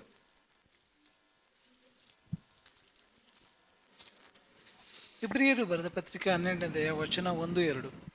ಆದ ಕಾರಣ ಇಷ್ಟು ಮಂದಿ ಸಾಕ್ಷಿಯವರು ಮೇಘೋದಪಾದಿಯಲ್ಲಿ ನಮ್ಮ ಸುತ್ತಲೂ ಇರುವುದರಿಂದ. ನಮಗೆ ಇಷ್ಟು ಜನ ಸಾಕ್ಷಿಗಳು ಯಾರು? ಹೀಬ್ರೂಸ್ 11ನೇ ಅಧ್ಯಾಯದಲ್ಲಿ ಅಷ್ಟು ಸಾಕ್ಷಿಗಳನ್ನು ಕೊಡುತ್ತಾರೆ. ವಿಶ್ವಾಸದ ಸಾಕ್ಷಿಗಳು, ವಿಶ್ವಾಸದ ನಮ್ಮ ಪಿತೃಗಳು ಯಾವ ರೀತಿ ವಿಶ್ವಾಸ ಇಟ್ಟಿದ್ರು ಅಂತ. ಇಂಥ ಸಾಕ್ಷಿಗಳು ಇರುವಂತ ಕಾರಣದಿಂದ ಕಂಟಿನ್ಯೂ ಮಾಡಿ. ನಮ್ಮ ಸುತ್ತಲೂ ಇರುವುದರಿಂದ ನಮಗೆ ಅಭ್ಯಂತರ ಮಾಡುವ ಎಲ್ಲಾ ಭಾರವನ್ನು, ಹತ್ತಿಕೊಳ್ಳುವ ಪಾಪವನ್ನು ಸಹ ನಾವು ಸಹ. ನಮಗೆ ಅಭ್ಯಂತರವಾದಂಥ ಎಲ್ಲ ಭಾರವನ್ನು, ಭಾರ ಅಂದರೆ ನಮ್ಮ ಕೆಲಸಗಳು ಅನ್ನುವಂಥ ಭಾರ. ಎಲ್ಲಿ ನಾನು ಕೆಲಸ ಮಾಡಿ ಮಾಡಿ ಮಾಡಿ ನಾನು ಒಳ್ಳೆಯವನಾಗಿರ್ಬೇಕು, ಅಯ್ಯೋ ಪರಿಶುದ್ಧವಾಗಿರ್ಬೇಕು ಅಂತ ನಿಜವಾಗ್ಲೂ ಒಬ್ರು ನೀವು ಪ್ರೀತಿ ಮಾಡಿದ್ರೆ ಅಂಥ ಭಾರ ನಿಮ್ಮ ಮೇಲೆ ಬರುತ್ತಾ? ಅಯ್ಯೋ ನಾನು ಪರಿಶುದ್ಧವಾಗಿರ್ಬೇಕು ಅನ್ನುವಂಥ ಭಾರ. ಹಂಗಂದ್ರೆ ನಾವು ಕಣ್ಗಳನ್ನು ಸರಿಯಾಗಿ ಇಟ್ಕೊಂಡು ನನ್ನ ತಪ್ಪಂತ ಹೇಳ್ತಾ ಇಲ್ಲ. ನಾವು ಸರಿಯಾದ ದಾರಿಯಲ್ಲಿ ನಡಿಬೇಕು. ನಮ್ಮಲ್ಲಿ ಏನು ಡಿಸರ್ನ್ಮೆಂಟ್ ಅಂತಾರಲ್ಲ, ಯಾವ್ದು ಒಳ್ಳೇದು ಯಾವ್ದು ಕೆಟ್ಟದ್ದು ಅಂತ ಅರ್ಥ ಮಾಡಿಕೊಳ್ಳುವಂಥ ಜ್ಞಾನ ಇರಬೇಕು. ಅಲ್ಲೆಲೂಯ. ಆದರೆ ನಮ್ಮಲ್ಲಿ ಏನಿರಬಾರ್ದು ಅಂದರೆ ಭಯ ಇರಬಾರ್ದು. ಯಾವಾಗ ನೋಡಿದ್ರು ಭಯದಲ್ಲಿ ಎಷ್ಟೋ ಜನ ಬಾಳ್ತಾರೆ. ಏನಂತ, ಅಯ್ಯೋ ದೇವ್ರಿಗೋಸ್ಕರ ಪರಿಶುದ್ಧ ಪರಿಶುದ್ಧ ಪರಿಶುದ್ಧ ಅಂತ. ಆ ಭಯ ಎಲ್ಲಿಂದ ಬರ್ತಾ ಇದೆ? ದೇವರ ಪ್ರೀತಿ ಇನ್ನೂ ಸಂಪೂರ್ಣ ಆಗಿಲ್ಲ ಅವ್ರ ಮನಸ್ಸುಗಳಲ್ಲಿ. ನಾನು ತಪ್ಪಾದ ದಾರಿಯಲ್ಲಿ ಒಂದು ವೇಳೆ ನಡೆದರೂ, ಒಂದು ವೇಳೆ ಗೊತ್ತಿಲ್ಲದೆ ನಾನು ಹೋದರೂ, ನನ್ನನ್ನು ಸರಿಯಾದ ದಾರಿಯಲ್ಲಿ ಕರೆದುಕೊಂಡು ಬರೋದು ಯಾರು? ಯೇಸು ಕ್ರಿಸ್ತು. ಯಾಕಂದ್ರೆ ಇವಾಗ ನೋಡಿ, ಕಂಟಿನ್ಯೂ ಮಾಡಿ. ಎಲ್ಲ ಭಾರವನ್ನು ಬಿಟ್ಟು ಹತ್ತಿಕೊಳ್ಳುವ ಪಾಪವನ್ನು, ನಮ್ಮನ್ನು ಗಟ್ಟಿಯಾಗಿ ಹಿಡ್ಕೊಳ್ಳುವಂತ ಆ ಪಾಪವನ್ನು ನಾವು ತೆಗೆದಿಟ್ಟು ನಂಬಿಕೆಯನ್ನು ನೋಡಿ. ನಿಮ್ಮಲ್ಲಿ ವಿಶ್ವಾಸವನ್ನು ಹುಟ್ಟಿಸಿದ ಯಾರು? ಯೇಸು ಕ್ರಿಸ್ತು. ನಿಮ್ಮನ್ನು ನಂಬಿಕೆಯನ್ನು ಹುಟ್ಟಿಸುವವರು, ಪೂರೈಸುವವರು. ನಮ್ಮಲ್ಲಿ ಏನ್ ಭಾರ ಅಂದ್ರೆ, ರಕ್ಷಣೆಯಲ್ಲಿ ಬಂದ್ಬಿಟ್ಟೆ, ಇವಾಗ ನಾನು ನೋಡಿ ಏನ್ ಮಾಡಬೇಕು? ಓಡಬೇಕು. ಏನ್ ಮಾಡ್ಬೇಕು? ನಾನು ದೇವರಾಜನೋಗಿ ಸೇರ್ಬೇಕು. ಏನೋ ನೀವು ಮಾಡುವಂತ ಒಳ್ಳೆ ಕಾರ್ಯಗಳು ನೋಡಿ ಯೇಸು ಕ್ರಿಸ್ತು ನಿಮ್ಮನ್ನು ಕರೆದಿರೋ ರೀತಿಯಲ್ಲಿ ಏನ್ ಹೇಳ್ತಾರೆ? ನಾನು ಹೋಗಿ ದೇವರಾಜ. ನಿಮ್ಮನ್ನು ರಕ್ಷಿಸಿದವರು ಅವರು, ರಕ್ಷಣೆ ಪೂರೈಸುವರು ಅವರು. ಆಮೇನ್. ಕಂಟಿನ್ಯೂ ಮಾಡಿ. ನಂಬಿಕೆಯನ್ನು ಹುಟ್ಟಿಸುವವರು, ಪೂರೈಸುವರು ಆಗಿರುವ ಯೇಸುವಿನ ಮೇಲೆ ದೃಷ್ಟಿ ಇಟ್ಟು ನಮಗೆ ನೇಮಕವಾದ ಓಟವನ್ನು, ಯೇಸುವಿನ ಮೇಲೆ ದೃಷ್ಟಿ ಇಟ್ಟು ನಮ್ಮ ರಕ್ಷಣೆಯನ್ನು ಸಂಪೂರ್ಣ ನಮ್ಮಲ್ಲಿ ಆರಂಭಿಸಿದವರು, ಪೂರೈಸುವವರವರು. ಇಂಥ ಮನುಷ್ಯರು ಇರಬೇಕು, ಇಂಥ ದೇವರು ಇರಬೇಕಾದ್ರೆ ಏನ್ ಮಾಡ್ಬೇಕಂತೆ? ಅವರ ಮೇಲೆ ಕಣ್ಗಳನ್ನಿಟ್ಟು. ಕಂಟಿನ್ಯೂ ಮಾಡಿ. ನೇಮಕವಾದ ಓಟವನ್ನು, ನಿಮಗೆ ಕೊಟ್ಟಿರುವಂತಹ ಓಟ, ಇದನ್ನೇ ಲಾಸ್ಟ್ ವೀಕ್ ಮತ್ತೆ 25ನೇ ಅಧ್ಯಾಯದಲ್ಲಿ ಮಾತಾಡಿದೆ. ನಿಮ್ಮ ನೇಮಕವಾದ ಓಟ ಏನು? ಒಂದು ನಿಮ್ಮ ತಾಲಂತುಗಳು, ಇನ್ನೊಂದು ನಿಮ್ಮ ಅಭಿಷೇಕ, 3 ಕರುಣೆ, ಬೇರೆಯವ್ರ ಮೇಲೆ ಕರುಣೆ ತೋರಿಸೋದು. ಓಟವನ್ನು ಸ್ಥಿರಚಿತ್ತದಿಂದ ಓಡೋಣ. ಅವರು ತನ್ನ ಮುಂದೆ ಯೇಸು ಕ್ರಿಸ್ತು ತನ್ನ ಮುಂದೆ ಇಟ್ಟಿದ್ದ ಸಂತೋಷಕ್ಕೋಸ್ಕರ. ಯಾರು ಅವರ ಸಂತೋಷ? ನಾವು. ಅವ್ರ ಮುಂದೆ ಇದ್ದಂತ ದೊಡ್ಡ ಸಂತೋಷ ಏನು? ನಾವು, ನಮ್ಮ ರಕ್ಷಣೆ. ಆಮೇನ್. ಸಂತೋಷಕ್ಕೋಸ್ಕರ ಅವಮಾನವನ್ನು ಅಲಕ್ಷ್ಯ ಮಾಡಿ ಶಿಲುಬೆಯ ಮರಣವನ್ನು ಸಹಿಸಿಕೊಂಡು ದೇವರ ಸಿಂಹಾಸನದ ಬಲಗಡೆಯಲ್ಲಿ ಆಸನರೂಢರಾಗಿ ಇದ್ದಾರೆ. ಆಮೇನ್. ಕಂಟಿನ್ಯೂ ಮಾಡಿ. ನೀವು ಮನಗುಂದಿದವರಾಗಿ ಬೇಸರಗೊಳ್ಳದಂತೆ ಅವರನ್ನು ಆಲೋಚಿಸಿರಿ. ಅವರು ಪಾಪಿಗಳಿಂದ ಎಷ್ಟೋ ವಿರೋಧವನ್ನು ಸಹಿಸಿಕೊಂಡರು. ನೀವು ಪಾಪಕ್ಕೆ ವಿರೋಧವಾಗಿ ಹೋರಾಡುವುದರಲ್ಲಿ. ಒಂದ್ ನಿಮಿಷ ರೀ. ಅವ್ರೇನ್ ಮಾಡ್ತಾ ಇದ್ರಂತೆ? ಪಾಪಿಗಳಿಗೋಸ್ಕರ ಎಷ್ಟೋ ನಿಂದೆಯನ್ನು ಏನ್ ಮಾಡಿದ್ರಂತೆ? ಸಹಿಸಿಕೊಂಡ್ರು. ಇಂಥ ದೇವರ ರಕ್ಷಣೆಯನ್ನು ನಾನು ಕೇಳಿಕೊಂಡು ಅರ್ಥ ಮಾಡಿಕೊಂಡ ಮೇಲೆ ನನ್ನಲ್ಲಿ ಪಾಪವನ್ನು ಬಿಟ್ಟು ಬರಬೇಕು ಅನ್ನುವಂಥ ಆಸೆ ಇಲ್ಲದೆ ಹೋಗಿ, ಇಲ್ಲ ನನಗೆ ಪಾಪನೇ ಬೇಕು ಅಂತ ರಕ್ಷಣೆ ಹೊಂದಿಕೊಂಡ ಮೇಲೆ, ಹಂಗಂದ್ರೆ ದೇವರೇ ಯೇಸುವೆ ಕ್ರಿಸ್ತು ಅಂತ ಬ್ಯಾಪ್ಟಿಸಮ್ ಹೊಂದಿಕೊಂಡ ಮೇಲೆ ನಾನು ಮಾಡಿ ಹೋದರೆ, ಇಬ್ರು 5ನೇ ಅಧ್ಯಾಯ 6ನೇ ಅಧ್ಯಾಯದ ಪ್ರಕಾರ ಏನ್ ಮಾಡ್ತಾ ಇದ್ದೀನಿ ಅಂತ, ಇನ್ನೊಂದು ಸತಿ ಯೇಸು ಕ್ರಿಸ್ತುವನ್ನ ಶಿಲುಬೆ ಹಾಕಿ ಅವ್ರನ್ನ ಅವಮಾನ ಪಡಿಸ್ತಾ ಇದ್ದೀನಂತೆ. ನಾನು ಒಂದು ವೇಳೆ, ಆಗದ್ ಬೇಡ, ಆದ್ರೆ ನಾನು ಒಂದು ವೇಳೆ ನಾಳೆ ಈ ರಕ್ಷಣೆಯನ್ನು ಮರೆತು ಹೋಗಿ, ದೇವ್ರು ನನ್ನ ಜೀವನದಲ್ಲಿ ಮಾಡಿರುವಂಥ ಎಲ್ಲ ಒಳ್ಳೆ ಕಾರ್ಯಗಳು ನಾನು ಮರೆತು ಹೋಗಿ ತಿರುಗಿ ಲೋಕದ ಆಸೆಯನ್ನು ನಾನು ಹೋಗಿ ಸೇರಕ್ಕೆ ಹೋದರೆ, ನಾನು ಯೇಸು ಕ್ರಿಸ್ತನ ಇನ್ನೊಂದು ಸತಿ ಶಿಲುಬೆಗೆ ಹಾಕಿ ಅವ್ರನ್ನ ಅವಮಾನ ಪಡಿಸೋದಕ್ಕೆ ಸಮಾನ. ನಮ್ಮ ಪಾಪಗಳನ್ನು ಕ್ಷಮಿಸ್ತಾರೆ ಅನ್ನುವುದನ್ನು ನಮ್ಮಲ್ಲಿ ಏನಿರಬೇಕು? ಒಂದು ಪ್ರೀತಿ ಅರ್ಥ ಆಗಬೇಕು. ನಮ್ಮ ಪಾಪವನ್ನು ಏನೋ ತಾನೋ ದೇವ್ರು ಕ್ಷಮಿಸ್ತಾ ಇಲ್ಲ, ಅವ್ರ ಕರುಣೆಯಿಂದ ಕ್ಷಮಿಸ್ತಾ ಇದ್ದಾರೆ. ಯೇಸು ಕ್ರಿಸ್ತುವಿನ ರಕ್ತದಿಂದ ಪ್ರತಿಯೊಂದು ಸತಿ ಅನುದಿನವೂ. ಯಾಕಂದ್ರೆ ಇದೇ ನೋಡಿ, ಇದು ಮುಗಿಸ್ಬಿಟ್ಟೆ, ಆಮೇಲೆ ಹೋದೋಣ. ಕಂಟಿನ್ಯೂ ಮಾಡಿ. 3ನೇ ಅಧ್ಯಾಯ 4ವರೆಗೂ ಹೋದೆ, ಹಂಗೆ ಕಂಟಿನ್ಯೂ ಆಗಿ. ನೀವು ಪಾಪಕ್ಕೆ ವಿರೋಧವಾಗಿ, ಇದೇ ಮುಖ್ಯವಾದ, ನೀವು ಪಾಪಕ್ಕೆ ವಿರೋಧವಾಗಿ ಹೋರಾಡುವುದರಲ್ಲಿ ಪ್ರಾಣ ಅಪಾಯದ ತನಕ ಇನ್ನು ಅದರಲ್ಲಿ ಎದುರಿಸಿಲ್ಲ. ಆಮೇನ್. ಇಷ್ಟು. ಒಂದ್ ನಿಮಿಷ ರೀ, ಸಾಕು. ಇದನ್ನು ಮನೇಲಿ ಓದ್ಕೊಳ್ಳಿ ಮಿಕ್ಕಿದ್ದು. ಅಲ್ಲೇನ್ ಹೇಳ್ತಾ ಇದ್ರು? ಒಂದೇ ವಾಕ್ಯದಲ್ಲಿ ಮುಗಿಸ್ಬಿಟ್ರು 4ನೇ ವಾಕ್ಯದಲ್ಲಿ. நீ பாவத்துக்கு விரோதமா போராடுறதுல 1000 ನೆಲೆಮೆ ವರೆಗೂ ನೀ ಪೋಲಿಯಾನು. ಏನು ಹೇಳ್ತಾ ಇದ್ದಾರೆ? ಪಾಪಕ್ಕೆ ವಿರೋಧವಾಗಿ ನೀನು ಹೋರಾಡುವುದಲ್ಲಿ ಸಾವಿನ ಮಟ್ಟಿಗೆ ನೀನು ಹೋರಾಟ ಪ್ರಾರಂಭಿಸಿಲ್ಲ. ದೇವರೇ, ಒಂದು ವೇಳೆ ಒಂದು ನನ್ನಲ್ಲಿ ಆಸೆ ಹುಟ್ಟಿಸಿ ಪಾಪವನ್ನು ಬಿಟ್ಟು ನನ್ನ ಮನಸ್ಸಿಂದ ತೆಗೀರಿ, ಅಥವಾ ನಾನು ನಿಮ್ಮ ರಾಜನ್ ಬಂದು ಸೇರಕ್ಕಾಗಲ್ಲ. ದೇವರೇ, ನಾನು ಸತ್ತೋದ್ರೂ ಪರವಾಗಿಲ್ಲ, ಜಾಗವನ್ನು ಬಿಟ್ಟು ಹೋಗಲ್ಲ ಅಂತ ಎಷ್ಟು ಜನ ಪ್ರಾರ್ಥನೆ ಮಾಡಿದ್ದೀವಿ. ದೇವರೇ, ಈ ಪಾಪ ನನ್ನಿಂದ ತೆಗೆಯದೆ ಹೋಗಿ, ಅಥವಾ ನಾನು ಸತ್ತೋಗ್ಬಿಡ್ತೀನಿ ದೇವರೇ ಅಂತ ಎಷ್ಟು ಜನ ನಿಜವಾಗ್ಲೂ ಪ್ರಾರ್ಥನೆ ಮಾಡಿದ್ದೀವಿ. ಇಂಥ ಪ್ರಾರ್ಥನೆ ಇಲ್ಲದೆ ಇದನ್ನೇ ಪೌಲ್ ಏನ್ ಬರೀತಾರೆ ಗೊತ್ತಾ? ಪೌಲು ತೀತುವಿಗೆ ಬರೀತಾರೆ, ಮತ್ತೆ ಮೊದಲನೇ ಕೊರಂತಿ 6:12ನೇ ವಾಕ್ಯದಲ್ಲಿ ಏನ್ ಬರೀತಾರೆ? ಮೊದಲನೇ ಕೊರಂತಿ 6:12ರಲ್ಲಿ ಏನು ಬರೀತಾರೆ ಅಂದ್ರೆ, ನಿಮಗೆ ದೇವರು ಕೊಟ್ಟಿರುವಂತ ರಕ್ಷಣೆಯನ್ನು ಚೀಪಾಗಿ ಎನ್ನಿಸ್ಕೊಂಡು ಏನ್ ಮಾಡಬೇಡಿ, ಪಾಪದ ದಾರಿಯನ್ನು ಹಿಡಿದುಕೊಂಡು ನಡೆಯಬೇಡಿ ಅಂತಾರೆ. ಯಾಕೆ ನಾವು ನಡೆಯದೇ ಇದ್ದೀವಿ ಪಾಪವನ್ನು ನೋಡಿ? ದೇವರ ಪ್ರೀತಿ. ಎಲ್ಲಿ ದೇವ್ರು ನನ್ನ ಬಿಟ್ಟು ಹೋಗ್ಬಿಡ್ತಾರೋ ಅಂತ ಭಯ. ಭಯ ಅಂದ್ರೆ ಈ ಭಯ ಇರಬೇಕು, ಎಲ್ಲಿ ನನ್ನ ನಿತ್ಯ ಜೀವನ ನನ್ನ ಬಿಟ್ಟು ಹೋಗ್ಬಿಡ್ತಾನೋ ಅಂತ ಭಯ ಅಲ್ಲ. ಯಾಕಂದ್ರೆ ರಕ್ಷಣೆ ಅನ್ನುವುದು ನಿತ್ಯ ಜೀವಕ್ಕಿಂತ ಮೇಲಾಗಿ ನಮಗೆ ಯೇಸು ಕ್ರಿಸ್ತನ ಜೊತೆ ಸಂಬಂಧ ಕೊಟ್ಟಿದೆ. ಆಮೇನ್, ಲೆಲೂಯ. ನಾವು ಪರಲೋಕಕ್ಕೆ ಹೋಗಿ ಏನ್ ಮಾಡಬೇಕು? ದೇವರಲ್ಲಿರ್ತಾರೆ. ಬರೀ ಪರಲೋಕ ನಮಗೆ ಬೇಡ. ದೇವ್ರು ಇಲ್ದೇ ಇರುವಂತ ಪರಲೋಕ ಇಟ್ಕೊಂಡು ನಾವೇನ್ ಮಾಡೋಕ್ಕಾಗಲ್ಲ. ದೇವ್ರು ಇಲ್ದೇ ಇರುವಂತ ಪರಲೋಕ ಇಟ್ಕೊಂಡು ಏನು ಮಾಡೋಕ್ಕಾಗಲ್ಲ. ದೇವ್ರ ಜೊತೆ ಅದನ್ನೇ ಮತ್ತೆ ಇನ್ನೊಂದು ಕಡೆ ಏನು ಹೇಳ್ತಾರೆ, ದೇವರ ಗೇಟ್ ಹತ್ರ ಹೋಗಿ ಎಷ್ಟೋ ಜನ ಏನ್ ಮಾಡ್ತಾರೆ ಅಂತೆ, ಪರಲೋಕ ರಾಜ್ಯದ ಗೇಟ್ಸ್ ಹತ್ರ ಹೋಗಿ ಏನ್ ಮಾಡ್ತಾರೆ ಅಂತೆ, ತಟ್ಬಿಟ್ಟು ಏನ್ ಹೇಳ್ತಾರೆ, ದೇವ್ರೇ ನಿಮ್ಮ ನಾಮದಲ್ಲಿ ನಾವು ಅದ್ಭುತ ಮಾಡಿದ್ವಿ, ಅತಿಶಯ ಮಾಡಿದ್ವಿ, ಪಿಶಾಚಿಗಳನ್ನು ಓಡಿಸಿದ್ವಿ. ಅವಾಗ ದೇವ್ರು ಏನ್ ಹೇಳ್ತಾರೆ ಅಂದ್ರೆ, ನೀವ್ಯಾರು ನನಗೆ ಗೊತ್ತಿಲ್ಲ, ನನ್ನನ್ನು ಬಿಟ್ಟು ಪಾಪವನ್ನು ಮಾಡುವವರೇ ನನ್ನನ್ನು ಬಿಟ್ಟು ದೂರ ಹೋಗಿ ಅಂತಾರೆ. ಪಾಪ ಇದೇ ನಾನು ಹೇಳ್ತಾ ಇದ್ದೀನಲ್ಲ. ಇವಾಗ ಓದಿ ಜೆನಿಸಸ್ ಆದಿಕಾಂಡ 6ನೇ ಅಧ್ಯಾಯ 5ನೇ ವಾಕ್ಯ, 5 ಮತ್ತೆ 6.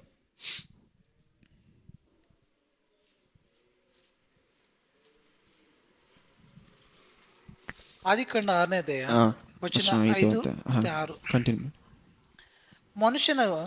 ಮನುಷ್ಯರ ಕೆಟ್ಟತನವು, ಮನುಷ್ಯನ ಪಾಪವು, ಕೆಟ್ಟ ಯೋಚನೆಗಳು ಭೂಮಿಯ ಮೇಲೆ ಹೆಚ್ಚಾಗಿರುವುದರಿಂದ ಅವರ ಹೃದಯದಲ್ಲಿ ನೋಡಿ ಮನುಷ್ಯರ ಪಾಪ ಭೂಲೋಕದಲ್ಲಿ ಹೆಚ್ಚಾಗಿರುವುದರಿಂದ ಅವನ ಹೃದಯದಲ್ಲಿ ಯೋಚಿಸುವುದ ಎಲ್ಲವೂ ಬರೀ ಕೆಟ್ಟದಾಗಿದೆ. ಆಮೇಲೆ ಏನ್ ಹೇಳ್ತಾ ಇದ್ದಾರೆ ದೇವರು? ಒಬ್ಬ ಮನುಷ್ಯನಲ್ಲಿ ಇರುವಂತ, ಇಂಗ್ಲಿಷಲ್ಲಿ ಇನ್ನೂ ಚೆನ್ನಾಗಿ ಹೇಳ್ತಾ ಇರೋದು, thoughts of a man are constantly sinning ಅಂತೆ. ಕಾನ್ಸ್ಟೆಂಟ್ಲಿ ಸಿನ್ನಿಂಗ್ ಅಂದ್ರೆ ಯಾವಾಗ್ಲೂ ನಮ್ಮ ಯೋಚನೆಗಳು ಪಾಪನೇ ಮಾಡುತ್ತಂತೆ, ಮನುಷ್ಯರ ಯೋಚನೆ. ಆಮೇನ್, ಕಂಟಿನ್ಯೂ ಮಾಡಿ. ಕೆಟ್ಟದಾಗಿರುವುದನ್ನು ಕರ್ತರು ನೋಡಿ ತಾನು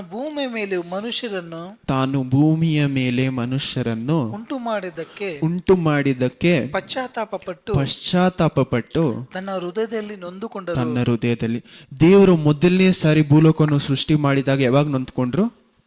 ಈ ಭೂಮಿಯನ್ನು ಈ ಮನುಷ್ಯನ ಉಂಟು ಮಾಡಿಬಿಟ್ನಲ್ಲ. ಅವ್ರು ಏನಕ್ಕೋಸ್ಕರ ಬೇಜಾರು ಪಡ್ತಾ ಇದ್ದಾರೆ? ಯಾವಾಗ ನೋಡಿದ್ರು ತಪ್ಪಾಗ್ಲಿ ಪಾಪವಾಗೇ ಯೋಚನೆ ಮಾಡ್ತಾ ಇದ್ದಾರೆ. ಆದಮ್ ಅವಳು ಪಾಪ ಮಾಡುವಾಗ್ಲೂ ಸಹ ದೇವ್ರು ಈ ತರ ಏನ್ ಮಾಡಿಲ್ಲ, ಬೇಜಾರು ಪಟ್ಟಿಲ್ಲ. ಅಲ್ಲಿ ಬರ್ದಿದಾರ ಪಶ್ಚಾತ್ತಾಪ ಪಟ್ರು ಅಂತ, ಜೆನಿಸಿಸ್ 1:2. ಅವ್ರು ಪಶ್ಚಾತ್ತಾಪ ಪಟ್ಟಿದ್ ಯಾವಾಗ? ಮನುಷ್ಯರು ಕಂಟಿನ್ಯೂಸ್ ಆಗಿ ಪಾಪ ಮಾಡ್ತಾ ಇರ್ಬೇಕಾದ್ರೆ. ಹಂಗಂದ್ರೆ ದೇವರು ಎಷ್ಟು ಪರಿಶುದ್ಧವಾಗಿದ್ದರೆ ನಾವು ಮಾಡುವಂತ ಪಾಪ ನೋಡಿ ಕಂಟಿನ್ಯೂಸ್ ಆಗಿ ಪಾಪ ಮಾಡ್ತಾ ಇದ್ರಲ್ಲ ಅಂತ ಯೋಚನೆ ಮಾಡಿರ್ಬೋದು. ಅವಾಗ ಪಶ್ಚಾತ್ತಾಪ ಪಡ್ತಾ ಇದ್ವಿ, ಏನಕ್ಕೆ ತಾನೇ ಉಂಟು ಮಾಡಿದ್ನು ಅಂತ. ದೇವರ ಬಾಯಿಂದ ನಮ್ಮನ್ನು ನೋಡಿ ಅಂತ ಮಾತು ಬರಬೇಕಾ? ಏನಕ್ಕೆ ತಾನೇ ಇವ್ರನ್ನ ರಕ್ಷಣೆಯಲ್ಲಿ ಕರ್ಕೊಂಬಂದು? ಯಾಕಂದ್ರೆ ಅವ್ರ ಸುವಿಶೇಷವನ್ನು ಏನ್ ಹೇಳ್ತಾ ಇದ್ದಾರೆ ದೇವರು? ನಾಯಿಗಳಿಗೂ ಹಂದಿಗಳಿಗೂ ಹಾಕಬೇಡಿ. ಯಾಕೆ? ಏನ್ ಮಾಡತ್ತೆ? ಅಮೂಲ್ಯವಾದ ರತ್ನವನ್ನು ಎತ್ಕೊಂಡು ಹೋಗಿದ್ರೆ ಏನ್ ಮಾಡತ್ತೆ? ಹಂದಿ ಏನ್ ಮಾಡತ್ತೆ? ಸಗಣಿಯಲ್ಲೇ ತಿನ್ನತ್ತೆ. ನಾವು ಲೋಕದಿಂದ ಏನ್ ಮಾಡಿದ್ವಿ? ಬೇರ್ಪಡಿಸಲ್ಪಟ್ಟಿದ್ದೀವಿ.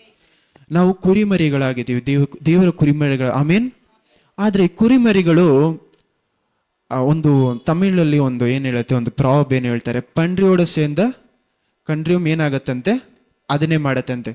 ಏನ್ ಮಾಡತ್ತೆ? ನೀವು ಒಂದು ಶೀಪ್ನ, ಒಂದು ಕುರಿಮರಿಯನ್ನ ಹಂದಿ ಜೊತೆ ಕರ್ಕೊಂಡು ಹೋಗಿ ಬಿಟ್ಬಿಟ್ರೆ ಏನ್ ಮಾಡತ್ತಂತೆ, ಹಂದಿ ಏನ್ ತಿನ್ನುತ್ತೋ ಅದನ್ನೇ ಆ ಕುರಿಮರಿ ತಿನ್ನಕ್ ಪ್ರಾರಂಭಿಸುತ್ತಂತೆ. ಅದೇ ರೀತಿ ನಾವು ಸಹ ಯಾರ ಜೊತೆ ಏನ್ ಮಾಡ್ತಾ ಇದ್ದೀವಿ, ನಾವು ಒಂದು ಪಾಪದ ಜೊತೆನೇ ಬಾಳ್ತಾ ಇದ್ರೆ ಏನಾಗತ್ತೆ? ಪಾಪವನ್ನೇ ಮಾಡಬೇಕು ಅಂತ ನಮ್ಮಲ್ಲಿ ಆಸೆ ಬರುತ್ತೆ. ರಕ್ಷಣೆಯ ಒಂದು ಆಸೆ, ಒಂದು ರಕ್ಷಣೆಯ ಒಂದು ಗ್ಯಾರಂಟಿ ನಮ್ಮನ್ನು ಬಿಟ್ಟು ಹೋಗ್ಬಿಡುತ್ತೆ. ಆಮೇನ್. ಒಬ್ಬನನ್ನು ಈ ದೇವರು ನಿಜವಾಗ್ಲೂ ರಕ್ಷಣೆಯಲ್ಲಿ ಕರ್ಕೊಂಡ್ಬಂದಿದ್ದರೆ ಪಾಪದ ಜೊತೆ ಕಂಟಿನ್ಯೂಸ್ ಆಗಿ ಹೋರಾಟ. ಪಾಪ ಮಾಡುವಾಗ ಒಂದಲ್ಲಿ ಸಮಾಧಾನ ಇರಲ್ಲ. ಇದು ಯಾವಾಗ ಹೆಚ್ಚಾಗುತ್ತೆ? ಮಗುವಾಗಿರುವಾಗ ಅಷ್ಟು ಗೊತ್ತಾಗಲ್ಲ, ಬೆಳೀತಾ ಬೆಳೀತಾ ಬೆಳೀತಾ ಹೆಚ್ಚಾಗತ್ತೆ. ನೀನು ದೊಡ್ಡವನು ಆಗ್ತಾ ಆಗ್ತಾ ಏನಾಗುತ್ತೆ? ಪಾಪದ ಮೇಲೆ ನಿನಗೆ ಆಟೋಮೆಟಿಕ್ ಆಗಿ ಏನಾಗುತ್ತೆ?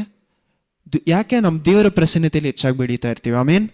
ನಾವು ದೇವರ ಪ್ರಸನ್ನ, ಇಷ್ಟೇ ತಪ್ಪು, ಇದನ್ನ ನಾನು ಅವಾಗವಾಗ ರಿಪೀಟ್ ಮಾಡ್ತೀನಿ, ಇಷ್ಟೇ ತಪ್ಪು ಪಾಪ ಮಾಡೋದು ದೇವರ ಪ್ರಸನ್ನತೆಗೆ ಓಡಿ ಹೋಗ್ಬೇಕು. ಯಾಕಂದ್ರೆ ನಮ್ಮನ್ನ ಹಿಂತಿರುಗಿ ಪರಿಶುದ್ಧ ಮಾಡಿ ತಿರುಗಿ ಭೂಲೋಕ ಕಳಿಸೋದು ಯಾರು? ಹಂಗಂದ್ರೆ ಲೋಕದಲ್ಲಿ ನಮ್ಮನ್ನ ನಡೆಸೋದು ಯಾರು? ಯೇಸು ಕ್ರಿಸ್ತು. ಆಮೇನ್. ಆದ್ರೆ this is not licence to sin. ದೇವರ ರಕ್ಷಣೆ ಪಾಪಕ್ಕೆ ನಾನು ಮಾಡ್ಬೋದು ಅನ್ನೋದಕ್ಕೇನಿಲ್ಲ, ಒಂದು ಲೈಸೆನ್ಸ್ ತರ ಅಲ್ಲ.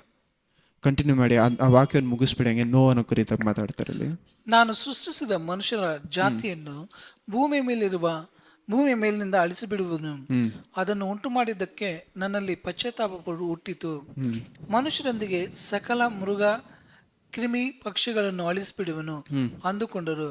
ಆದರೆ ನೋಹನಿಗೆ ಕರ್ತನ ದಯವು ದೊರಕಿತು. ಆಮೇಲೆ ಆದರೆ ನೋವನಿಗೆ ಕರ್ತರ ಏನಿತ್ತಂತೆ, ದಯವು ದೊರಕಿತು. ನೋವಾಗೆ ಕರ್ತರ ನೀವು ಯೋಚನೆ ಮಾಡಿ ನೋಡಿ, ನೋವ ಏನಾಗ್ತಾ ಇದ್ದಾನೆ ನೆಕ್ಸ್ಟು ಇದೆಲ್ಲ ಆದಮೇಲೆ ಏನಾಗ್ತಾನೆ, ಒಂದು ಕುಡುಕನಾಗ್ಬಿಡ್ತಾನೆ. ನೋವ ಕುಡುಕನಾಗಿ ಏನಾಗ್ತಾನೆ, ಬೆತ್ತಲೆಯಾಗಿರ್ತಾನೆ ನೋವ. ಫಸ್ಟು ಆಬ್ರಾಮನ ಜೀವನದಲ್ಲಿ ನೋಡಿ, ಆಬ್ರಾಮನು ಮಾಡದೇ ಇರುವಂಥ ಕೆಲಸವನ್ನು ಮಾಡಿ ಈಸಾಕನ ಬದಲಾಗಿ ಇಷ್ಮೇಲ್ನ ಹುಟ್ಟಿಸ್ತಾರೆ. ಮೋಸೆ ಏನು ಮಾಡ್ತಾರೆ, ಮೋಸೆ ಕೊಲೆಗಾರ. ನೆಕ್ಸ್ಟ್ ದಾವಿದನ್ ನೋಡಿ, ದಾವಿದು ಸಹ ಒಬ್ಬನ ಯಾರೋ ಕೊಲೆ ಮಾಡ್ತಾರೆ.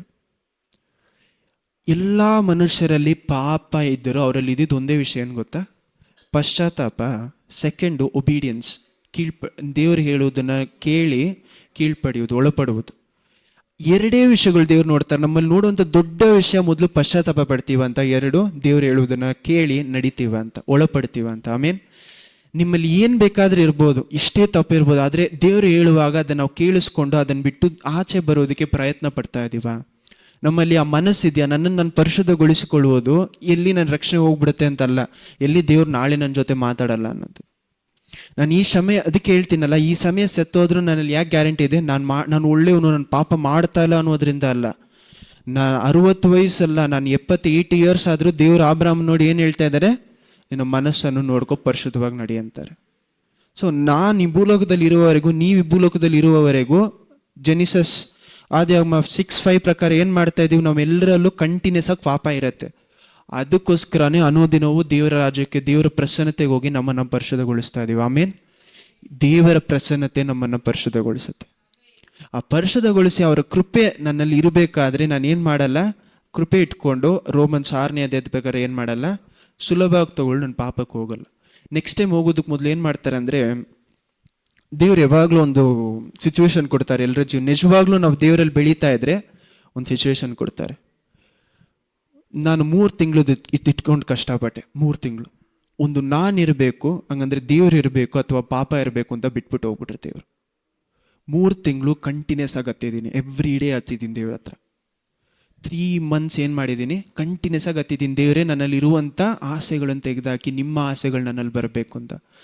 3 ತಿಂಗಳು. ಅದನ್ನೇ ಇಬ್ರೂಸ್ 12ನೇ ಅಧ್ಯಾಯದಲ್ಲಿ ಏನು ಹೇಳ್ತಾ ಇದ್ದಾರೆ, ನೀವು ಸಾಯುವವರೆಗೂ ನಿಮ್ಮಲ್ಲಿ ಏನಾಗಿಲ್ಲ ಅಂತ ಇನ್ನು ಅಂತ ಕಷ್ಟಪಡ್ತಾ ಇಲ್ಲ ಪಾಪಕ್ಕೆ ವಿರೋಧವಾಗಿ. ನಮ್ಮಲ್ಲಿ ಎಷ್ಟೋ ಜನರಿಗೆ ಏನಂದರೆ, ನನ್ನ ಬಲಹೀನತೆ ಅರ್ಥ ಆಗತ್ತೆ. ಬಲಹೀನತೆಗೂ ವಿಕೆಡ್ನೆಸ್ಗೆ ಏನು ಹೇಳ್ತೀರಾ, ದುಷ್ಟತನ. ನಾವು ದುಷ್ಟರಾಗೇ ಬಾಳುವುದಕ್ಕೂ ನಮ್ಮಲ್ಲಿರುವಂಥ ಬಲಹೀನತೆಗೂ ವ್ಯತ್ಯಾಸ ಇದೆ. ಕೆಲವು ಮನುಷ್ಯರಲ್ಲಿ ಬಲಹೀನತೆ ಸಾಯುವವರೆಗೂ ಇರುತ್ತೆ. ಅದನ್ನೇ ಪೌಲ್ ಏನು ಬರೀತಾ ಇದ್ದಾರೆ, ನನ್ನ ಬಲಹೀನತೆಯಲ್ಲಿ ದೇವರ ಬಲವು ಸಂಪೂರ್ಣವಾಗುತ್ತೆ. ಆಮೇಲೆ ದೇವ್ರು ನನ್ನ ಆಸೆಗಳು ಚೇಂಜ್ ಮಾಡಿಬಿಟ್ರು ಅನ್ನುವಂಥ ಒಂದು ಕಾರಣದಿಂದ ಅವಾಗವಾಗ ನನ್ನಲ್ಲಿ ಬಲಹೀನತೆ ಇಲ್ಲ ಅಂತ ನಾನು ಹೇಳೋಕ್ಕಾಗಲ್ಲ. ಅವಾಗವಾಗ ಬಲಹೀನತೆ ಬರುತ್ತೆ. ಏನಾಗುತ್ತೆ, ನಮ್ಮ ಮನಸ್ಸು ಏನು ಮಾಡುತ್ತೆ, ಹಳೆ ದಾರಿಗಳನ್ನೇ ಹಿಡಿಬೇಕು. ನೋಡ್ದ ಅಲ್ಲೂ ಒಂದು ವೇಳೆ ಆ ರೀತಿ ನೀನು ಬಾಳಿದ್ರೆ ಏನಾಗ್ಬಿಡುತ್ತೆ, ಆ ಒಂದು ಕಷ್ಟದಿಂದ ನಿನಗೆ ಸ್ವಲ್ಪ ರಿಲೀಫ್ ಸಿಗತ್ತಲ್ಲ ಅಂತ. ಕಷ್ಟ ನಡೀತಾ ಇರಬೇಕಾದ್ರೆ ಏನಾಗುತ್ತೆ, ತಿರುಗಿ ಬಲಹೀನತೆ ನಮ್ಮನ್ನು ಬರುತ್ತೆ. ಬಲಹೀನತೆ ಬರ್ತಾ ಇದೆ ಅನ್ನುವಂಥ ಕಾರಣದಿಂದ ನಾನು ದುಷ್ಟತನವನ್ನು ಮಾಡಬೇಕು ಅಂತ ಅವಶ್ಯಕತೆ ಇಲ್ಲ. ನಮ್ಮಲ್ಲಿ ಬಲಹೀನತೆ ಇರುವುದಕ್ಕೂ ದುಷ್ಟತನ ಮಾಡೋದಕ್ಕೂ ವ್ಯತ್ಯಾಸ ಇದೆ. ನೀವು ಪಾಪ ಮಾಡುವಾಗ ಪಿಶಾಚಿ ನಿಮ್ಮನ್ನು ಪಾಪ ಮಾಡಿಸ್ತಾ ಇಲ್ಲ. ನಿಮ್ಮ ಕೈ ಹಿಡ್ಕೊಂಡು ಅವನೇನು ಮಾಡ್ತಾ ಇಲ್ಲ, ಪಾಪ ಮಾಡೋದು ಅವನು ತಳ್ತಾ ಇಲ್ಲ, ಪಾಪ ಮಾಡೋದು ನಾವು. ನಮ್ಮಲ್ಲಿ ಬಲಹೀನತೆ ಇರುವಂಥ ಕಾರಣದಿಂದ, ನಮ್ಮಲ್ಲಿ ಇನ್ನೂ ಆಸೆಗಳು ಇರುವಂಥ ಕಾರಣದಿಂದ ಪಿಶಾಚಿ ಆಸೆಗಳನ್ನ ಏನು ಮಾಡ್ತಾನೆ, ಎಣ್ಣೆ ಹಾಕೋ ರೀತಿ ಎಣ್ಣೆ ಹಾಕ್ತಾನೆ. ಆದರೆ ಅವನು ಎಣ್ಣೆ ಹಾಕುವಂಥ ಸ್ಥಳ, ಅಂಥ ಜಾಗಗಳು ಬರುವಾಗ ನಾವೇನು ಮಾಡಬೇಕು, ನಮ್ಮನ್ನು ನಾವು ಕಾಪಾಡಿಕೊಳ್ಳೋದು ಎಲ್ಲಿ, ದೇವರ ಕೃಪೆಯಲ್ಲಿ. ಆಮೇಲೆ ಇದನ್ನೇ ದೇವರು ಇನ್ನೊಂದು ಕಡೆ ಕೊರಂತಿಯಲ್ಲಿ ಏನಂತ ಬರೀತಾರೆ, ಮೊದಲನೇ ಕೊರಂತಿ ಅನ್ಕೊಳ್ತಾ, ಮೊದಲನೇ ಕೊರಂತಿಯಲ್ಲಿ ಏನು ಹೇಳ್ತಾರೆ, ಯಾವ ಮನುಷ್ಯರಿಗೂ ಬರದೇ ಇರುವಂಥ ಶೋಧನೆ ನಿಮಗೆ ಬರ್ತಾ ಇಲ್ಲ, ಆದರೆ ಎಲ್ಲ ಶೋಧನೆಗಳಿಂದನೂ ಆಚೆ ಬರೋದಕ್ಕೆ ದೇವರು ನಮಗೆ ಬಲ ಕೊಡ್ತಾರೆ. ಆಮೇಲೆ ಅವ್ರು ಕೊಡುವಂಥ ಬಲ ಏನಂದರೆ, ನನ್ನ ಆಸೆಗಳನ್ನು ಮಾರ್ಪಡಿಸ್ತಾರೆ. ಅವ್ರು ಕೊಡುವಂಥ ಕೃಪೆ ಏನು ಮಾಡುತ್ತೆ, ಕೃಪೆ ಬಲ ಎರಡೂ ಒಂದೇ. ಕೃಪೆ ನಮ್ಮನ್ನು ಏನು ಮಾಡುತ್ತೆ, ಅವ್ರು ನಮ್ಮ ಕೆಟ್ಟದಾದ ದಾರಿಗಳಿಂದ ನಮ್ಮನ್ನು ಒಳ್ಳೆಯ ದಾರಿಗೆ ಕರ್ಕೊಂಡು. ತೀತು 2ನೇ ಅಧ್ಯಾಯ 3ನೇ ಅಧ್ಯಾಯದಲ್ಲಿ ಏನು ಹೇಳ್ತಾರೆ, ನಮ್ಮ ಮನಸ್ಸನ್ನು ಮಾರ್ಪಡಿಸುವುದಕ್ಕೆ ಪವಿತ್ರಾತ್ಮರ ಮೂಲಕ ದೇವರ ಕೃಪೆ ನಮಗೆ ದಯಪಾಲಿಸಿದ್ದಾರೆ. ಆಮೇನ್. ಹಲ್ಲೆಲೂಯಾ. ಮನಸ್ಸು ಮಾರ್ಪಡುವಾಗ ಪಾಪದ ಮೇಲೆ ಇರುವಂಥ ಆಸೆ ನನ್ನ ಬಿಟ್ಟು ಹೋಗುತ್ತೆ. ಮನಸ್ಸು ಮಾರ್ಪಡುವುದೇ ಚಿಕ್ಕದಿಂದ ದೊಡ್ಡವನಾಗೋದು. ಇದನ್ನು ನಾವು ಯಾಕಂದರೆ ನೋಡಿ, ಇದುವರೆಗೂ ಆಯ್ತಾ, ಈ ಮೆಸೇಜ್ ಆಯಿತು. ಒಂದೇ ಒಂದು ವಿಷಯ ನಾನು ಹೇಳಿಬಿಟ್ಟು ನೆಕ್ಸ್ಟ್ ಒಂದು ಚಿಕ್ಕ ಟಾಪಿಕ್ ಮುಗಿಸ್ಬಿಟ್ಟು ಒಂದೇ ಹೋಗೋಣ. ಯೇಸು ಕ್ರಿಸ್ತುವನ್ನು 3 ವಿಷಯಗಳನ್ನ ಇಟ್ಕೊಂಡು ಟೆಂಪ್ಟ್ ಮಾಡ್ತಾನೆ. ಟೆಂಪ್ಟ್ ಅಂದರೆ ಅವನು ಶೋಧನೆ ಕೊಡ್ತಾನೆ. ಯಾರು? ಪಿಶಾಚಿ. 3 ವಿಷಯಗಳು ಯಾವುದು ನಿಮ್ಗೆ ಎಲ್ಲರೂ ಗೊತ್ತಿದೆ, ಅದು ಓದೋದು ಬೇಕಿಲ್ಲ. ಇನ್ನೊಂದ್ಸತಿ ಹೇಳಿ, 3 ವಿಷಯಗಳು ಯಾವುದು? ಮೊದಲು ಏನು ಮಾಡ್ತಾನೆ? ಊಟ. ಈ ಕಲ್ಲನ್ನು ರೊಟ್ಟಿಯಾಗಿ ಮಾರ್ಪಡಿಸುವಂಥ ದೇವರು 40 ದಿವಸ ಏನಾಗಿರ್ತಾರೆ? ಅರಣ್ಯದಲ್ಲಿ ಉಪವಾಸದಲ್ಲಿ ಇರ್ತಾರೆ ಯೇಸು ಕ್ರಿಸ್ತು. ಉಪವಾಸವಾಗಿರುವಾಗ ಅವನು ಪಿಶಾಚಿ ಏನು ಮಾಡ್ತಾನೆ? ಯೇಸು ಕ್ರಿಸ್ತುವನ್ನು ನೋಡಿ ಮೊದಲು ಏನು ಹೇಳ್ತಾನೆ? ಹಸಿವಾಗಿರುವಂಥ ಕಾರಣದಿಂದ ದೇವರೇ ಈ ಕಲ್ಲನ್ನು, ಅಂದರೆ ಯೇಸು, ಈ ಕಲ್ಲನ್ನು ನೀವೇನು ಮಾಡ್ಬೋದು? ರೊಟ್ಟಿಯಾಗಿ ಮಾರ್ಪಡಿಸ್ಬೋದು. ಅದಕ್ಕೆ ದೇವ್ರ ಉತ್ತರ ಏನಾಗಿತ್ತು? ಮನುಷ್ಯ ರೊಟ್ಟಿಯಿಂದ ಮಾತ್ರ ಬದುಕುವುದಿಲ್ಲ, ದೇವರ ಮಾರ್ಗದಿಂದ ಬರುವಂಥ ಪ್ರತಿಯೊಂದು ಮನುಷ್ಯನಿಂದ ಬರುತ್ತೆ. ಆಮೇನ್. ಮೊದಲು ಏನು ಮಾಡ್ತಾ ಇದ್ದಾನೆ? ಊಟದಲ್ಲಿ ಕೈ ಇಡ್ತಾ ಇದ್ದಾನೆ. ಊಟ ಅನ್ನೋದೇನು? ನಮಗೆ ಕೆಲವು ಜೀವನಗಳಲ್ಲಿ, ಅಂದರೆ ಒಂದು ಜೀವನದಲ್ಲಿ ಕೆಲವು ಸ್ಥಳಗಳು ಬರಬೇಕಾದ್ರೆ ದೇವ್ರು ಹಂಗಂದ್ರೆ ನಮ್ಮಲ್ಲಿ ಏನಾಗುತ್ತೆ? ನಮ್ಮ ಜೀವನದಲ್ಲಿ ತುಂಬ ಕಷ್ಟದಲ್ಲಿ ಬಾಳ್ತಾ ಇರ್ತೀವಿ. ಊಟಕ್ಕೂ ಬಟ್ಟೆಗೂ ಸಹ ನಮ್ಮಲ್ಲಿ ಏನು ಬರ್ಬೋದು? ಕಷ್ಟ ಕಾಲ ಬರ್ಬೋದು. ಅಂಥ ಕಾಲಗಳಲ್ಲಿ ದೇವರು ಏನು ಹೇಳ್ತಾರೆ? ಮತ್ತೆ ಅದೇ 6ನೇ ಅಧ್ಯಾಯದಲ್ಲಿ ಏನು ಮಾಡ್ತಾ ಇದ್ದಾರೆ? ಮತ್ತೆ 6ನೇ ಅಧ್ಯಾಯದಲ್ಲಿ ದೇವರು ಪಕ್ಷಿಗಳಿಗೆ ಯಾವ ರೀತಿ ಊಟ ಕೊಡಿಸ್ತಾರೋ ಆ ರೀತಿ ನಮಗೇನು ಮಾಡ್ತಾರೆ? ನಮ್ಮ ನೀಡ್ಸ್ನ ಮೀಟ್ ಮಾಡ್ತಾರೆ. ಆಮೇನ್. ಅಂಥ ದೇವ್ರು ಇರಬೇಕಾದ್ರೆ, ಅಂಥ ಕಷ್ಟ ಕಾಲಗಳಲ್ಲಿ ಹೋಗಬೇಕಾದ್ರೆ ದೇವರ ವಾಕ್ಯ ಏನು ಹೇಳ್ತಾ ಇದೆ? ಮನುಷ್ಯ ರೊಟ್ಟಿಯಿಂದ ಮಾತ್ರ ಬದುಕುವುದಿಲ್ಲ, ದೇವರ ಮಾತಿನಿಂದ ಬರುವಂಥ ಪ್ರತಿಯೊಂದು ದೇವರ ಬಾಯಿನಿಂದ ಬರುವಂಥ ಪ್ರತಿಯೊಂದು ಮಾತಿನಿಂದ ಬದುಕ್ತಾನೆ. ಆಮೇನ್. ಹಂಗಂದ್ರೆ ಬರೀ ಬಟ್ಟೆಗೂ ಹೊಟ್ಟೆಗೂ ಮಾತ್ರ ಅಲ್ಲ, ದೇವರ ವಾಕ್ಯನೇ ಕೆಲವು ಸ್ಥಳಗಳಲ್ಲಿ ನಮಗೆ ಸಿಗದೆ ಹೋಗ್ಬಿಡುತ್ತೆ. ಕೆಲವು ಕಾಲಗಳಲ್ಲಿ ಇಂಥ ದೇವರ ವಾಕ್ಯ ಇಲ್ಲದೆ ಇರುವಾಗ, ಅಥವಾ ಇಂಥ ಒಂದು ವಿಷಯ ನಮ್ಮಲ್ಲಿ ಕಷ್ಟ ಕಾಲ ಬರುವಾಗ, ನಮಗೆ ನೀಡ್ಸ್ ಬೇರೆ, ವಾಂಟ್ಸ್ ಬೇರೆ. ನೀಡ್ಸ್ ಅಂದರೆ ನನಗೆ ನನ್ನ ಜೀವನಕ್ಕೆ ಬೇಕಾದಂಥ ವಿಷಯ, ಅದು ಊಟ, ಬಟ್ಟೆ, ಮನೆ. ಈ 3 ವಿಷಯ ನಮ್ಮಲ್ಲಿ ಒಂದೊಂದು ಸತಿ ಕಡಿಮೆ ಆಗುವಾಗ, ಅಥವಾ ನಮ್ಮಿಂದ ಆ ಒಂದು ವಸ್ತುಗಳನ್ನು ಪೂರೈಸೋಕ್ಕೆ ಸಾಧ್ಯ ಇಲ್ಲದೆ ಇರುವಾಗ ಪಿಶಾಚಿ ಏನು ಮಾಡ್ತಾನೆ? ನಮ್ಮನ್ನು ಬಂದು, ನೀನು ದೇವರ ಮಗು ಅಂತ ಹೇಳ್ತಾ ಇದೆಯಲ್ಲ, ನಿಮ್ಮ ಮನಸ್ಸಲ್ಲಿ ಡೌಟ್. ಯಾಕಂದರೆ ನಾವೆಷ್ಟೋ ಜನ ಏನು ಮಾಡ್ತೀವಿ ಅಂದರೆ, ಇದನ್ನು ಯೇಸು ಕ್ರಿಸ್ತು ನಿಜವಾಗ್ಲೂ ಪಿಶಾಚ ಜೊತೆ ನಿಂತ್ಕೊಂಡು ಹೋರಾಡಿರ್ಬೋದು ಅಂತ ಯೋಚನೆ ಮಾಡ್ತೀವಿ. ಆದರೆ ಆ ಥರ ಅಲ್ಲ, ಮನಸ್ಸಿನ ಹೋರಾಟ ಇದು. ದೇವರ ಕಣ್ಮುಂದೆ ಕಲ್ಲುಗಳು ಬರುವಾಗ ಏನು ಯೋಚನೆ ತಂದಿರ್ತಾನೆ ಪಿಶಾಚಿ ಮೈಂಡಲ್ಲಿ? ನೀನು ದೇವಕುಮಾರ ತಾನೆ, ಇದನ್ನು ಕಲ್ಲನ್ನು ರೊಟ್ಟಿಯಾಗಿ ಮಾರ್ಪಡಿಸ್ಬೋದಲ್ಲ. ಪಿಶಾಚಿ ಎಲ್ಲ ಅಟ್ಯಾಕ್. ಯೇಸು ಕ್ರಿಸ್ತುವಿನ ಜೊತೆ ನಿಂತ್ಕೊಂಡು ಅವನು ಹೋರಾಡಿಲ್ಲ, ಮನಸ್ಸಲ್ಲಿ ಹೋರಾಡ್ತಾನೆ. ದೇವರು ವನಾಂಧ್ರ, ಹಂಗಂದ್ರೆ ಅರಣ್ಯದಿಂದ ಆಚೆ ಬರುವಾಗ ಅವನು ಮೊದಲು ಏನು ಟಾರ್ಗೆಟ್ ಮಾಡ್ತಾ ಇದ್ದಾನೆ? ಕಲ್ಲನ್ನು ತೋರಿಸ್ಬಿಟ್ಟು ಏನು ತೋರಿಸ್ತಾ ಇದ್ದಾನೆ? ಇದನ್ನು ಮಾರ್ಪಡಿಸ್ಬೋದಲ್ಲ. ನಾವು ಏನು ಹೇಳ್ತೀವಿ? ದೇವರೇ ನಾನು ನಿಮ್ಮ ಮಗು ತಾನೆ, ದೇವರೇ ನಾನು ಏನೇನೋ ಹೇಳ್ತಿರಲ್ಲ, ಮತ್ತೆ 6ನೇ ಅದೇ ಅದು ಇದು ಅಂತ ಏನು ಮಾಡಿ, ಇಂಥ ವಿಷಯ ಇದೆ ನೀವು ಮಾರ್ಪಡಿಸ್ಕೊಡಿ ದೇವರೇ. ನಾವು ಪ್ರಾರ್ಥನೆ ಮಾಡೋದು ತಪ್ಪಲ್ಲ ಈ ರೀತಿ.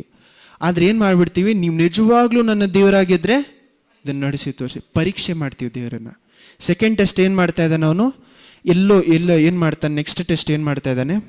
ಬೆಟ್ಟದ ಮೇಲೆ ಅಲ್ಲ ಸೆಕೆಂಡ್ ಟೆಸ್ಟು ದೇವರ ರಾಜ್ಯದ ಮೇಲೆ ಕರ್ಕೊಂಡು ಹೋಗ್ತಾನೆ. ದೇವರ ಆಲಯದ ಮೇಲೆ ಕರ್ಕೊಂಡು ಹೋಗ್ತಾನೆ. ದೇವರ ಆಲಯದ ಮೇಲೆ ಕರೆದುಕೊಂಡು ಹೋಗಿ ಏನು ಮಾಡ್ತಾ ಇದ್ದಾನೆ? ಇಲ್ಲಿಂದ ಧುಮುಕಿ ನಿಮ್ಗೇನು ಮಾಡ್ತಾರೆ? ಏಂಜಲ್ಸ್ ನಿಮ್ಮನ್ನು, ದೇವದೂತರು ಬಂದು ನಿಮ್ಮನ್ನು ಕಾಪಾಡ್ತಾರೆ ಅಂತ ಹೇಳಿದ್ರಲ್ಲ ಅಂತ. ಅದಕ್ಕೆ ದೇವರು ಏನು ಹೇಳ್ತಾ ಇದ್ದಾರೆ? ದೇವರು ನಿನ್ನ ದೇವರಾದ ಕರ್ತರನ್ನು ಪರೀಕ್ಷೆ ಮಾಡೋದು. ದೇವರನ್ನು ಪರೀಕ್ಷಿಸುವುದು ಅಷ್ಟು ದೊಡ್ಡ ತಪ್ಪು. ಪರೀಕ್ಷೆ ಮಾಡುವುದಂದರೆ, ನೀವು ಇವಾಗ ತಾನೇ ವಿಶ್ವಾಸದಲ್ಲಿ ಬರ್ತಾ ಇದ್ದೀರಾ ಅಂದರೆ ಪರೀಕ್ಷೆ ಮಾಡೋದು. ದೇವರೇ ಇದು ನೀವು ಕೊಟ್ಟರೇನೆ ನನ್ನ ದೇವರು ಅಂತ ನಿಮ್ಮನ್ನು ಒಪ್ಕೊಳ್ತೀನಿ ಅಂತ ಹೇಳೋದು ಬೇರೆ. ಅದು ವಿಶ್ವಾಸದ ಸ್ಟಾರ್ಟಿಂಗ್ ಸ್ಟೇಜ್. ವಿಶ್ವಾಸದಲ್ಲಿ ಬೆಳೆದ ಮೇಲೇನೂ ಸಹ ಸ್ವಲ್ಪ ವಿಷಯಗಳು ಕೆಟ್ಟದಾಗ್ಬಿಟ್ರೆ ಏನು ಮಾಡಿಬಿಡ್ತೀವಿ? ನೀವು ನಿಜವಾಗ್ಲೂ ನನ್ನ ದೇವರಾಗಿದ್ದರೆ, ಜೀವಂತವಾಗಿದ್ದರೆ ಜೀವನದಲ್ಲಿ ಮಾಡಿ. ನಮ್ಮಲ್ಲಿ ಶಾಡ್ರಾಕ್ ಮೇಷಾಕ್ ಅಬೇದ್ನೆಗೋಲ್ ಇದ್ದಂಥ ಮನಸ್ಸಿಲ್ಲ. ಏನು ಹೇಳ್ತಾರೆ? ದೇವರಾದ ಕರ್ತರು ನನ್ನನ್ನು ಕಾಪಾಡೋದಕ್ಕೆ, ರಕ್ಷಿಸುವುದಕ್ಕೆ ಸಾಧ್ಯರು. ಒಂದು ವೇಳೆ ಅವ್ರು ಮಾಡದೇ ಹೋದರೂ ನಾನು ಸಾಯೋದಕ್ಕೆ ರೆಡಿಯಾಗಿದ್ದೀವಿ. ನಮ್ಮಲ್ಲಿ ಆ ಮನಸ್ಸಿರಬೇಕಾ? ಅಥವಾ ಅವ್ನು ಹೇಳ್ತಾನೆ, ನೀವು ದೇವಕುಮಾರ ತಾನೆ, ನೀವು ಇದು ಮಾಡಿದ್ರೆ ಏನಾಗ್ಬಿಡುತ್ತೆ? ಧುಮುಕಿದ್ರೇನು ನಿಮ್ಮನ್ನು ಕಾಪಾಡಿಬಿಡ್ತಾರೆ. ಸೊ ಮೊದಲು ಏನು ಮಾಡ್ತಾನೆ? ತುಂಬ ಬೇಸಿಕ್ ನೀಡ್ಸ್ನ ಮೀಟ್ ಮಾಡೋಕ್ಕೆ ಹೇಳ್ತಾನೆ. ಏನಂತ? ದೇವರೇ ಊಟ ಬಟ್ಟೆ ಮನೆ ಎಲ್ಲ ಕೊಟ್ಟಿದ್ದಕ್ಕಾಗಿ ಸ್ತೋತ್ರ ಅಂತ ಹೇಳೋದು ಬದಲು ಏನು ಮಾಡಿಬಿಡ್ತಾನೆ, ಈ ಕಷ್ಟ ಇದೆ ನಮ್ಮನ್ನು ನೀವು ಮಾಡಲೇಬೇಕು, ಮಾಡದೆ ಹೋದರೆ ನೀವು ದೇವರಲ್ಲ ಅಂತ ಹೇಳಿ ನಾವು ಯಾವ ಮಾತು ಆ್ಯಕ್ಚುಲಿ ಬರಬೇಕು ನಮ್ಮ ಬಾಯಿಂದ, ಮನುಷ್ಯನು ರೊಟ್ಟಿಯಿಂದ ಇದರಿಂದ ಬಾಳುವುದಿಲ್ಲ, ದೇವರ ಬಾಯಿಂದ ಬರುವಂಥ ಅದಕ್ಕೆ ಬದಲಾಗಿ ನಾವೇನು ಹೇಳ್ತೀವಿ, ದೇವರೇ ಅಂತ ಅವ್ರಿಗೆ ವಿರೋಧವಾಗಿ ಹೋಗೋಕ್ಕೆ ಪ್ರಾರಂಭಿಸ್ತೀವಿ. ಸೆಕೆಂಡು ಪರೀಕ್ಷೆ ಏನು, ನಮ್ಮ ರಕ್ಷಣೆ ಕುರಿತಾಗಿ. ನಮ್ಮ ನೀಡ್ಸ್ ಇಟ್ಕೊಳ್ಳಿ. ನಮ್ಮ ನೀಡ್ಸ್ ಅಂದರೆ ನಮಗೆ ಬೇಕಾಗಿರಲ್ಲ, ಆದರೆ ಕೆಲವು ವಿಷಯಗಳು ಆಸೆ ಆಗಿರುತ್ತೆ. ಯೋಚನೆ ಮಾಡಿ ನೋಡಿ, ಒಬ್ಬರು ಸಭೆಯ ಮೇಲೆಯಿಂದ ಧುಮುಕಿ ಯಾರೋ ಏಂಜಲ್ಸ್ ಬಂದು ಹಿಡ್ಕೊಂಬಿಟ್ರೆ ಎಷ್ಟು ಚೆನ್ನಾಗಿರುತ್ತೆ. ಏನು ಹೇಳ್ತಾರೆ, ಸೂಪರ್ ಹೀರೋ ಥರ ಅಂತಾರಲ್ಲ, ಆ ಥರ ಏನು, ಅಯ್ಯೋ ಮ್ಯಾಜಿಕ್ ಮಾಡೋ ರೀತಿಯಲ್ಲಿ ಏನಾಯಿತು, ಮೇಲಿಂದ ಧುಮುಕಿದ್ರೆ ನಾನು ದೇವಕುಮಾರ ತಾನೆ, ನಾನು ಧುಮುಕಿದ್ರೆ ಏನಾಗಲ್ಲ ಅನ್ನುವಂಥ ಮೈಂಡ್ಸೆಟ್. ದೇವರಲ್ಲಿ ನಾನು ಬೆಳೀತಾ ಇದ್ದೆ, ಇದೆಲ್ಲ ದೇವ್ರು ನನ್ನಲ್ಲಿ ಮೀಟ್ ಮಾಡಿಬಿಟ್ರಲ್ಲ, ಇದನ್ನು ಸಹ ನನ್ನ ನೀಡ್ಸ್ನ ಮೀಟ್ ಮಾಡ್ತಾರೆ ಅಂತ ಕೆಲವೊಂದು ಸತಿ ಮೂರ್ಖತನವಾಗಿ ಡಿಸಿಷನ್ಸ್ ತೊಗೊಳ್ತೀವಿ. ಯಾಕೆ, ದೇವರ ವಾಕ್ಯವನ್ನು ಒಂದು ಸೈಡ್ ಮಾತ್ರ ನಾವು ಓದ್ತೀವಿ. ಪಿಶಾಚಿನೂ ಸಹ ಏನು ಮಾಡ್ತಾನೆ, ಒಂದು ಸೈಡ್ ಮಾತ್ರ ಓದಿಸ್ತಾನೆ. ಏನಂತ ನೋಡಿದ್ರೆ ದೇವ್ರು ಈ ವಿಷಯವನ್ನು ಮಾಡಿದ್ರೆ ದೇವ್ರು ನನ್ನ ಜೊತೆ ಇರ್ತಾರೆ, ದೇವ್ರು ಏನು ಮಾಡಿದ್ರೆ ಏನು ನಡೆಸ್ತಾರೆ ಅಂತ. ಮೂರ್ಖತನದಿಂದ ಅದಕ್ಕೆ ದೇವ್ರು ಏನು, ದೇವರಾದ ಕರ್ತರನ್ನು ಪರೀಕ್ಷೆ ಮಾಡಿದ್ರೆ, ಹಂಗಂದ್ರೆ ದೇವರು ಹೇಳುವಂಥ ದಾರಿಯಲ್ಲಿ ನಡಿ ಅಂತ. ಆಮೇನ್, ಅಲ್ಲೆಲೂಯ. ಆದರೆ ಮೂರನೇ ವಿಷಯ ಅದು, ಎಲ್ಲವನ್ನು ತೋರಿಸಿ ನನ್ನ ಕಾಲು ಕೆಳಗಡೆ ಬಿದ್ದರೆ, ನನ್ನನ್ನು ಅಡ್ಡ ಮಾಡಿ ನಮಸ್ಕರಿಸಿದರೆ ಎಲ್ಲೋ ನಿನಗೆ ಕೊಟ್ಬಿಡ್ತೀನಿ ಅಂತ. ನಮಗೂ ಸಹ ನಮ್ಮ ಜೀವನದಲ್ಲೂ ಸಹ ಏನು ಮಾಡ್ತಾನೆ ಪಿಶಾಚಿ, ನೀನು ಆಸೆ ಪಟ್ಟಿದ್ದೆಲ್ಲ ನನಗೆ ಸಿಗತ್ತೆ, ಯೇಸು ಕ್ರಿಸ್ತುವನ್ನು ನಿರಾಕರಿಸು. ನೀನು ಆಸೆ, ನಮ್ಮಲ್ಲಿ ಎಲ್ರಿಗೇನಂದರೆ ನಾವು ಹಣಕಾಸು ಅಂತ ಆಸೆ ಮಾಡ್ಕೊಳ್ತೀವಿ, ಅದಲ್ಲ. ನಮ್ಮ ಬಂಧುಗಳು, ನಮ್ಮ ಜೊತೆಯಲ್ಲಿರುವಂಥ ಫ್ರೆಂಡ್ಸು ಸಹ ನಮಗೆ ವಿಗ್ರಹಗಳಾಗಿ ಮಾರ್ಪಡ್ತಾರೆ. ಅಂಥ ಕಾಲದಲ್ಲಿ ಏನು ಮಾಡ್ತಾರೆ, ನೀನು ಯೇಸು ಕ್ರಿಸ್ತು ಬಿಟ್ಟು ಬಂದ್ಬಿಡಪ್ಪ, ನಿನಗೆ ಬೇಕಾದ ಎಲ್ಲವನ್ನೂ ನಾನು ಕೊಡಿಸ್ತೀನಿ. ಯೇಸು ಕ್ರಿಸ್ತು ಒಬ್ಬರ ನಿರಾಕರಿಸು, ನಿನ್ಗೆ ಬೇಕಾದಂಥ ಎಲ್ಲ ಸಂಬಂಧಗಳು ನಿನ್ನ ಜೀವನದಲ್ಲಿರುತ್ತೆ. ಅಂಥ ಕಾಲದಲ್ಲಿ ದೇವರು ಏನು ಹೇಳ್ತಾರೆ ಪಿಶಾಚಿನ ನೋಡಿ, ಕೊನೆಯದಾಗಿ ಏನು ಹೇಳ್ತಾರೆ ದೇವರು ಮತ್ತೆ ಇವಲ್ಲಿ, ನಿನ್ನ ದೇವರಾದ ಕರ್ತರನ್ನು ಒಬ್ಬರನ್ನು ಮಾತ್ರ ಆರಾಧಿಸು, ಅವರನ್ನು ಮಾತ್ರ ಅಡ್ಡ ಬೀಳು, ಬೇರೆ ಯಾರೋ ದೇವರಲ್ಲ, ನನ್ನನ್ನು ಬಿಟ್ಟು ದೂರ ಹೋಗು ಪಿಶಾಚಿ ಅಂತ ಹೇಳ್ತಾರೆ. ಆಮೇನ್, ಹಲ್ಲೆಲೂಯ. ನಮ್ಮ ಜೀವನದಲ್ಲೂ ಸಹ ದೇವರು 3 ರೀತಿಯಾಗಿ ಏನು ಮಾಡ್ತಾ ಇದ್ದಾರೆ, ಪರೀಕ್ಷೆಗಳು ನಮ್ಮ ಜೀವನದಲ್ಲೂ ಬಿಡ್ತಾರೆ. ಒಂದು ಯಾವುದು, ನಮ್ಮ ಬೇಕಾಗಿರೋ ಅನುದಿನದ ಆಸೆಗಳು ಬೇಕಾಗಿರುವುದು. ನೆಕ್ಸ್ಟು ನಮ್ಮ ಆಶೀರ್ವಾದಗಳು, ನಮಗೆ ಬೇಕಾಗಿರುವಂಥ ಆಶೀರ್ವಾದಗಳು ಏನು, ದೇವರೇ ಅಭಿಷೇಕ ಬೇಕು, ಅದು ಬೇಕು, ಇದು ಬೇಕು, ನಿಜವಾಗ್ಲೂ ನನ್ನನ್ನು ರಕ್ಷಿಸ್ತೀರಾ ಅಂಥ ಸಿಚುವೇಶನ್ಸ್ ಬರುವಾಗಲೂ ಸಹ ನಾವೇನು ಮಾಡಬೇಕು, ದೇವ್ರ ಮೇಲೆ ನಂಬಿಕೆ ಇಡಬೇಕು. ಯಾಕಂದರೆ ದೇವರನ್ನು ನಾವು ಪರೀಕ್ಷೆ ಮಾಡಿದ, ದೇವರೇ ನಿಜವಾಗ್ಲೂ ದೇವರಾಗಿದ್ದರೆ ಇದರಿಂದ ನನಗೆ ಆಚೆ ಬಿಡಿ ಅಂತ ಹೇಳೋದು ತಪ್ಪು. ನಾವು ಶುರುವಲ್ಲಿ ಈ ಮಾತುಗಳನ್ನ ಹೇಳೋದಕ್ಕೂ ಎಂಡಲ್ಲಿ ಹೇಳೋದಕ್ಕೂ ವ್ಯತ್ಯಾಸ ಇದೆ. ಅಂದರೆ ಮೂರನೇದು ಯಾವುದು, ಎಲ್ಲವನ್ನೂ ಕೊಟ್ಟರು, ಅದನ್ನೇ ದೇವ್ರು ಏನು ಹೇಳ್ತಾರೆ, ಒಬ್ಬನು ಎಲ್ಲವನ್ನು ಲೋಕ ಎಲ್ಲ ಸಂಪಾದನೆ ಮಾಡಿಕೊಂಡು ತನ್ನ ಆತ್ಮ ನಷ್ಟ ಮಾಡಿಕೊಂಡ್ರೆ ಏನು ಉಪಯೋಗ. ಆಮೇನ್, ಹಲ್ಲೆಲೂಯ. ಎಲ್ಲರೂ ಎದ್ದು ನಿಂತ್ಕೊಳ್ಳೋಣ. ಇವತ್ತು ಯಾವುದು ಕುರಿತಾಗಿ ನಾವು ದೇವರ ವಾಕ್ಯದಲ್ಲಿ ಮಾತಾಡಿದ್ವಿ. ಎಲ್ಲ ಹೇಳ್ಬಿಟ್ಟು ಒಂದು ವಾಕ್ಯ ಹೇಳಕ್ಕೆ ಮರ್ತೋದೆ. ಹೀಬ್ರೂಸ್ ಅದೇ 4ನೇ ಅಧ್ಯಾಯದಲ್ಲಿ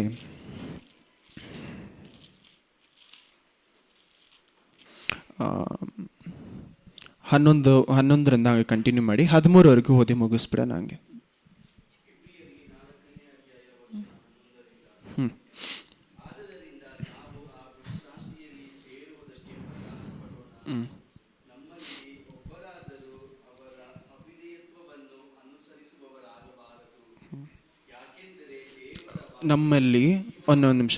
ನಮ್ಮಲ್ಲಿ ಒಬ್ಬರಾದರೂ ಅವರ ರೀತಿಯಲ್ಲಿ ಅವಿದ್ಯತೆಯನ್ನು, ಹಂಗಂದ್ರೆ ದೇವರಿಗೆ ಕೀಳ್ಪಡೆಯುವುದನ್ನು ಬಿಟ್ಟು, ಅವ್ರು ಹೇಳುವಂಥ ಮಾತುಗಳನ್ನು ಕೇಳುವುದನ್ನು ಬಿಟ್ಟು ಏನು ಮಾಡಬೇಡಿ ಅಂತ ಹೇಳ್ತಾ ಇದ್ದಾರೆ, ಅವಿದ್ಯತೆಯಲ್ಲಿ ನಡೆಯಬೇಡಿ ಅಂತ ಇದ್ದಾರೆ. ಆಮೇನ್. ಅವರ ರೀತಿ ಅಂದರೆ ಯಾರು, ಇಸ್ರೇಲ್ ಜನರ ರೀತಿಯಲ್ಲಿ ನೀವು ಏನು ಮಾಡಬೇಡಿ, ದೇವರನ್ನು ಕೀಳ್ಪಡೆಯೋದು ಬಿಡಬೇಡಿ ಅಂತ ಇದ್ದಾರೆ. ಅದಕ್ಕೆ ಬದಲಾಗಿ ದೇವರ ವಿಶ್ರಾಂತಿಯನ್ನು ಪಡೆದುಕೊಳ್ಳೋದಕ್ಕೆ ನಿಮಗೆ ಸಂಪೂರ್ಣ ಹೃದಯವನ್ನು ಕೊಡಿ ಅಂತ ಇದ್ದಾರೆ. ಆಮೇನ್. ಕಂಟಿನ್ಯೂ ಮಾಡಿ. ಯಾಕೆಂದರೆ ದೇವರ ವಾಕ್ಯವು ಸಜೀವವಾದದ್ದು, ಕಾರ್ಯಸಾಧಕವಾದದ್ದು. ಕಂಟಿನ್ಯೂ ಮಾಡಿ.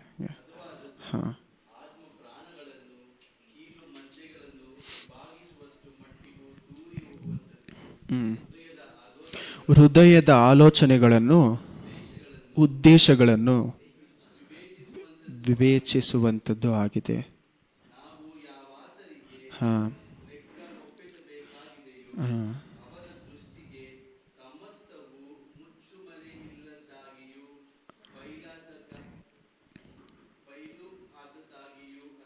ಆಮೇಲೆ ನಾವು ಯಾರಿಗೆ ಲೆಕ್ಕ ಕೊಡಬೇಕೋ ಅವರ ಕಣ್ಗಳ ಮುಂದೆ ನಮ್ಮ ವಿಷಯಗಳೆಲ್ಲವೂ ಏನಾಗಿದೆ ಅಂತೆ, ಮುಚ್ಚುಮರೆ ಇಲ್ಲದೆ ಇದೆ ಅಂತೆ. ದೇವರು ಎಲ್ಲ ಆಲೋಚನೆಗಳನ್ನು ಯೋಚನೆಗಳನ್ನು ನೋಡ್ತಾ ಇದ್ದಾರೆ.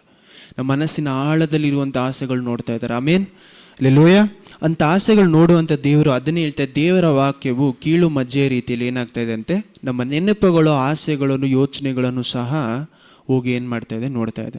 ಇವತ್ತು ಬೆಳಗ್ಗೆ ನಾವು ಓದಬೇಕಾದ್ರೆ ರೆವಲ್ಯೂಷನ್ 1ನೇ ಅಧ್ಯಾಯ 14ನೇ ವಾಕ್ಯದಲ್ಲಿ ಒಂದು ಕಡೆ ಓದೋದ್ವಲ್ಲ, ದೇವರ ಯೇಸು ಕ್ರಿಸ್ತುವಿನ ಬಾಯಿನಿಂದ ಬರುವಂಥದ್ದು ಯಾವ ರೀತಿ ಇತ್ತಂತೆ, ಕೀಳು ಮಜ್ಜೆಗಳ ರೀತಿಯಲ್ಲಿ ದೇವರ ವಾಕ್ಯ ಅವರ ಬಾಯಿನಿಂದ ಬರ್ತಾ ಇದೆ ಅಂತಾರೆ. ಆಮೇನ್. ದೇವರ ವಾಕ್ಯ ಯಾರು? ಯೇಸು ಕ್ರಿಸ್ತು. ಯೇಸು ಕ್ರಿಸ್ತುವೇ ನಮಗೇನಾಗಿದ್ದಾರೆ, ದೇವರ ವಾಕ್ಯವಾಗಿದ್ದಾರೆ. ಆಮೀನ್.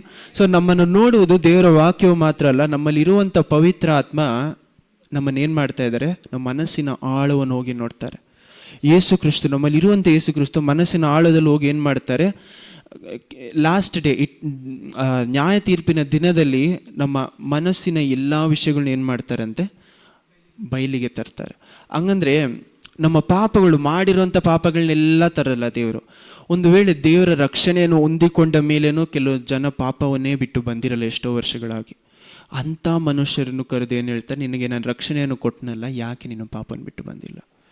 ಆದರೆ ಯಾರೆಲ್ಲ ಕೀಳ್ಪಡೆದು ನಡೆಯುತ್ತಾರೋ ಅವರನ್ನು ನೋಡಿ ಏನು ಕೇಳ್ತಾರೆ, ನೀನು ಕೊಟ್ಟಿರುವಂಥ ಕೆಲಸವನ್ನು ಮಾಡಿ ಮುಗಿಸ್ತಾ, ನನಗೆ ವಿಶ್ವಾಸವಾಗಿಯೂ ನನ್ನ ಅಭಿಷೇಕವನ್ನು ಇಟ್ಕೊಂಡು ಬೇರೆಯವ್ರ ಮೇಲೆ ಕರುಣೆ ತೋರ್ದ ಅಂತ ಮಾತ್ರ ಕೇಳ್ತಾರೆ. ನಮ್ಮನ್ನು ನೋಡಿ ನಮ್ಮ ಪಾಪಗಳನ್ನ ಕೇಳಿ. ಯಾಕಂದರೆ ಅದೇ ದೇವರ ವಾಕ್ಯದಲ್ಲಿ ಏನು ಹೇಳುತ್ತೆ, ಯಾವನೊಬ್ಬರನ್ನು ದೇವರ ಕುಮಾರನು ಕ್ಷಮಿಸ್ತಾನೋ ಅವರ ಪಾಪಗಳನ್ನು ಏನಾಗಿರುತ್ತಂತೆ, ಕ್ಷಮಿಸಲ್ಪಟ್ಟಿದೆ. ಅದು ಮಾತ್ರ ಅಲ್ಲ, ಆ ಪಾಪಗಳು ಎಲ್ಲಿ ಹಾಕಿರ್ತಾರೆ, ಕಡಿನ ಆಳದಲ್ಲಿ ಹಾಕಿರ್ತಾರೆ ಅಂತ. ಆಮೇನ್. ದೇವರೇ ಮರ್ತೋಗಿರುವಂಥ ಪಾಪಗಳು ನಾವು ಜ್ಞಾಪಕ ಇಟ್ಕೊಬೇಕಾಗಿಲ್ಲ. ನಾವೊಂದು ನಮ್ಮ ಪಾಪಗಳು ನಮ್ಮ ಜ್ಞಾಪಕ ಇಟ್ಕೊಳ್ಳೋದು ಏನಕ್ಕೋಸ್ಕರ ಗೊತ್ತಾ, ಬೇರೆಯವ್ರಿಗೆ ಸಾಕ್ಷಿಯಾಗಿರಬೇಕು ಅಂತ. ನಾನು ಸಹ ಇಷ್ಟು ತಪ್ಪಲ್ಲಿದ್ದೆ, ಅಂಥ ಪಾಪಗಳಿಂದ ದೇವ್ರು ನನ್ನನ್ನು ಬಿಡಿಸಿ ತಂದರು. ಎಷ್ಟೋ ಜನ ಎಕ್ಸ್ಪೆಕ್ಟ್ ಮಾಡೋದು ಒಂದು ವಿಷಯ ಏನಂದರೆ, ನಾನು ಒಂದು ಕ್ರಿಸ್ತುವಲ್ಲಿ ಬಂದಿದ್ದ ತಕ್ಷಣ ನನ್ನಲ್ಲಿ ನಿರಂತರವಾದ ಒಂದು ಮನಸ್ಸಾಂತರ ಬರಬೇಕು ಅಂತ. ಒಬ್ಬ ಚಿಕ್ಕ ಮಗುವಾಗಿರುವಾಗ ಅವನಲ್ಲಿ ಒಳ್ಳೆದೇನೋ ಕೆಟ್ಟದೇನೋ ಅಂತ ಗೊತ್ತಿಲ್ಲದೆ ಇರುವಾಗ ನಮ್ಮಲ್ಲಿ ಮನಸ್ಸಾಂತರ ಬರಲ್ಲ ಸುಲಭವಾಗಿ. ನಿಮಗೂ ಸಹ ಪಾಪದ ಆ ಒಂದು ಅರ್ಥ ಯಾಕೆ ಆಗ್ತಾ ಇಲ್ಲ, ಸಂಪೂರ್ಣವಾದ ಅರ್ಥ ಯಾಕೆ ಆಗ್ತಾ ಇಲ್ಲ, ನಾವು ಇನ್ನೂ ಬೆಳೀತಾ ಇದ್ದೀವಿ ದೇವರಲ್ಲಿ. ನಾವು ದೊಡ್ಡವರು ಆಗ್ತಾ ಯಾಕಂದರೆ ಈ ಒಂದು ಜ್ಞಾನ ವಯಸ್ಸು ನೋಡಿ ಬರಲ್ಲ. ಕ್ರಿಸ್ತುವಿನಲ್ಲಿ ನಿಮ್ಮ ವಯಸ್ಸು ಎಷ್ಟಿದೆ ಅಂತ ನಿಮಗೆ ಗೊತ್ತಾಗಿರಬೇಕು. ನೀವು ಇನ್ನೂ ಮಗುವಾಗಿದ್ದೀರಾ, ಬೆಳೀತಾ ಇದ್ದೀರಾ ಅಂತ. ಯಾಕಂದರೆ ಬೆಳೀತಾ ಬೆಳೀತಾ ಬೆಳೀತಾ ನಮ್ಮಲ್ಲಿ ಏನಾಗತ್ತೆ, ವಾಕ್ಯದ ಆಸೆ ಹೆಚ್ಚಾಗತ್ತೆ. ಯಾವ ರೀತಿ ನಮ್ಮಲ್ಲಿ ವಾಕ್ಯದ ಆಸೆ ಹೆಚ್ಚಾಗೋದು ಯಾವಾಗ, ನೀವು ಆತ್ಮದಲ್ಲಿ ಬೆಳೆಯುವಾಗ, ಮಾಂಸದಲ್ಲಿ ಬೆಳೆಯುವಾಗಲ್ಲ. ನಿಮ್ಮ ವಯಸ್ಸು 70, 80, 90, 100 ಇಯರ್ಸ್ ಇರ್ಬೋದು. ಆದರೆ ವಾಕ್ಯದಲ್ಲಿ ಎಷ್ಟು ಇರ್ಬೋದು, 5 ವಯಸ್ಸು ಇರ್ಬೋದು, 4 ವಯಸ್ಸು ಇರ್ಬೋದು. ವಾಕ್ಯದಲ್ಲಿ ನಾವು ಚಿಕ್ಕ ವಯಸ್ಸಾಗಿರಬೇಕಾದ್ರೆ ವಾಕ್ಯದ ಆಳವನ್ನು ಸ್ವಲ್ಪ ಸ್ವಲ್ಪ ಅರ್ಥ ಮಾಡ್ಕೊಂಡು ಬೆಳಿಬೇಕು. It is never too late to start following God. ದೇವರನ್ನು ಕೀಳ್ಪಡೆಯೋದಕ್ಕೆ ಯಾವತ್ತೂ ತುಂಬ ಲೇಟ್ ಆಗಿದೆ ಅಂತ ಹೇಳೋಕ್ಕಾಗಲ್ಲ. ಕಂಟಿನ್ಯೂ ಮಾಡಿ ಓದಿ ಮುಗಿಸ್ಬಿಡಿ 13ನೇ ವಾಕ್ಯದಲ್ಲಿ ಹಂಗೆ.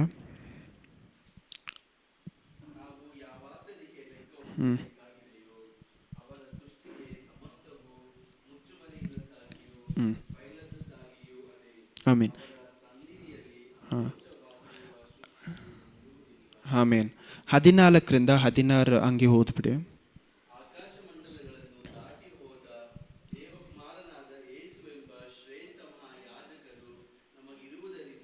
ನಮಗೆ ಈ ಶ್ರೇಷ್ಠ ಯಾಜಕರು ಇರುವುದರಿಂದ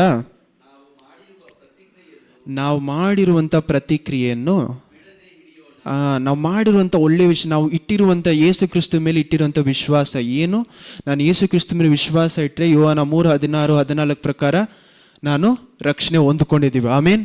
ರಕ್ಷಣೆಯ ಗ್ಯಾರಂಟಿಯನ್ನು ನಮ್ಗೆ ಎಲ್ಲಿ ಕೊಟ್ಟಿದ್ದಾರೆ, ಯೋಹಾನ 3:16. ಕಂಟಿನ್ಯೂ ಮಾಡಿ. ಯಾಕಂದರೆ ನಮಗಿರುವಂಥ ಮಹಾಯಾಜಕರು ನಮ್ಮ ದುಷ್ಟತನ ಅಲ್ಲ, ನಮ್ಮ ನಿರ್ಬಲ ಅವಸ್ಥೆಯನ್ನು, ನಮ್ಮ ಬಲಹೀನತೆಯನ್ನು ನೋಡಿ ಅನುತಾಪ. ಹಂಗಂದ್ರೆ ಅವ್ರು ಏನು ಮಾಡ್ತಾರೆ ಅಂದರೆ, ನನ್ನ ಇಂಗ್ಲೀಷಲ್ಲಿ ಒಂದು ಮಾತು ಬರುತ್ತೆ, put your self in others shoes ಅಂತ. ಹಂಗಂದ್ರೆ ಬೇರೆಯವರ ಸ್ಥಾನದಲ್ಲಿ ನಿಂತ್ಕೊಂಡು ಅವರನ್ನು ನೋಡ್ತಾರೆ. ಯೇಸು ಕ್ರಿಸ್ತು ನಿಮ್ಮ ಬಲಹೀನತೆಯನ್ನು ನೋಡಿ ನಿಮ್ಮ ಸ್ಥಾನದಲ್ಲಿ ನಿಂತ್ಕೊಂಡು ಯೋಚನೆ ಮಾಡಿ ದೇವರ ಹತ್ರ ಪ್ರಾರ್ಥಿಸ್ತಾರೆ. ಕಂಟಿನ್ಯೂ ಮಾಡಿ.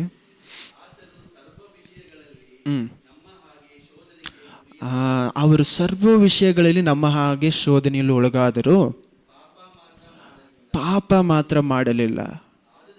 ಆದ್ದರಿಂದ ಅವರು ಪಾಪ ಮಾಡದೇ ಇದ್ದಂಥ, ಯೇಸು ಕ್ರಿಸ್ತು ಪಾಪ ಮಾಡದೇ ಇದ್ದಂಥ ಆ ಕಾರಣದಿಂದ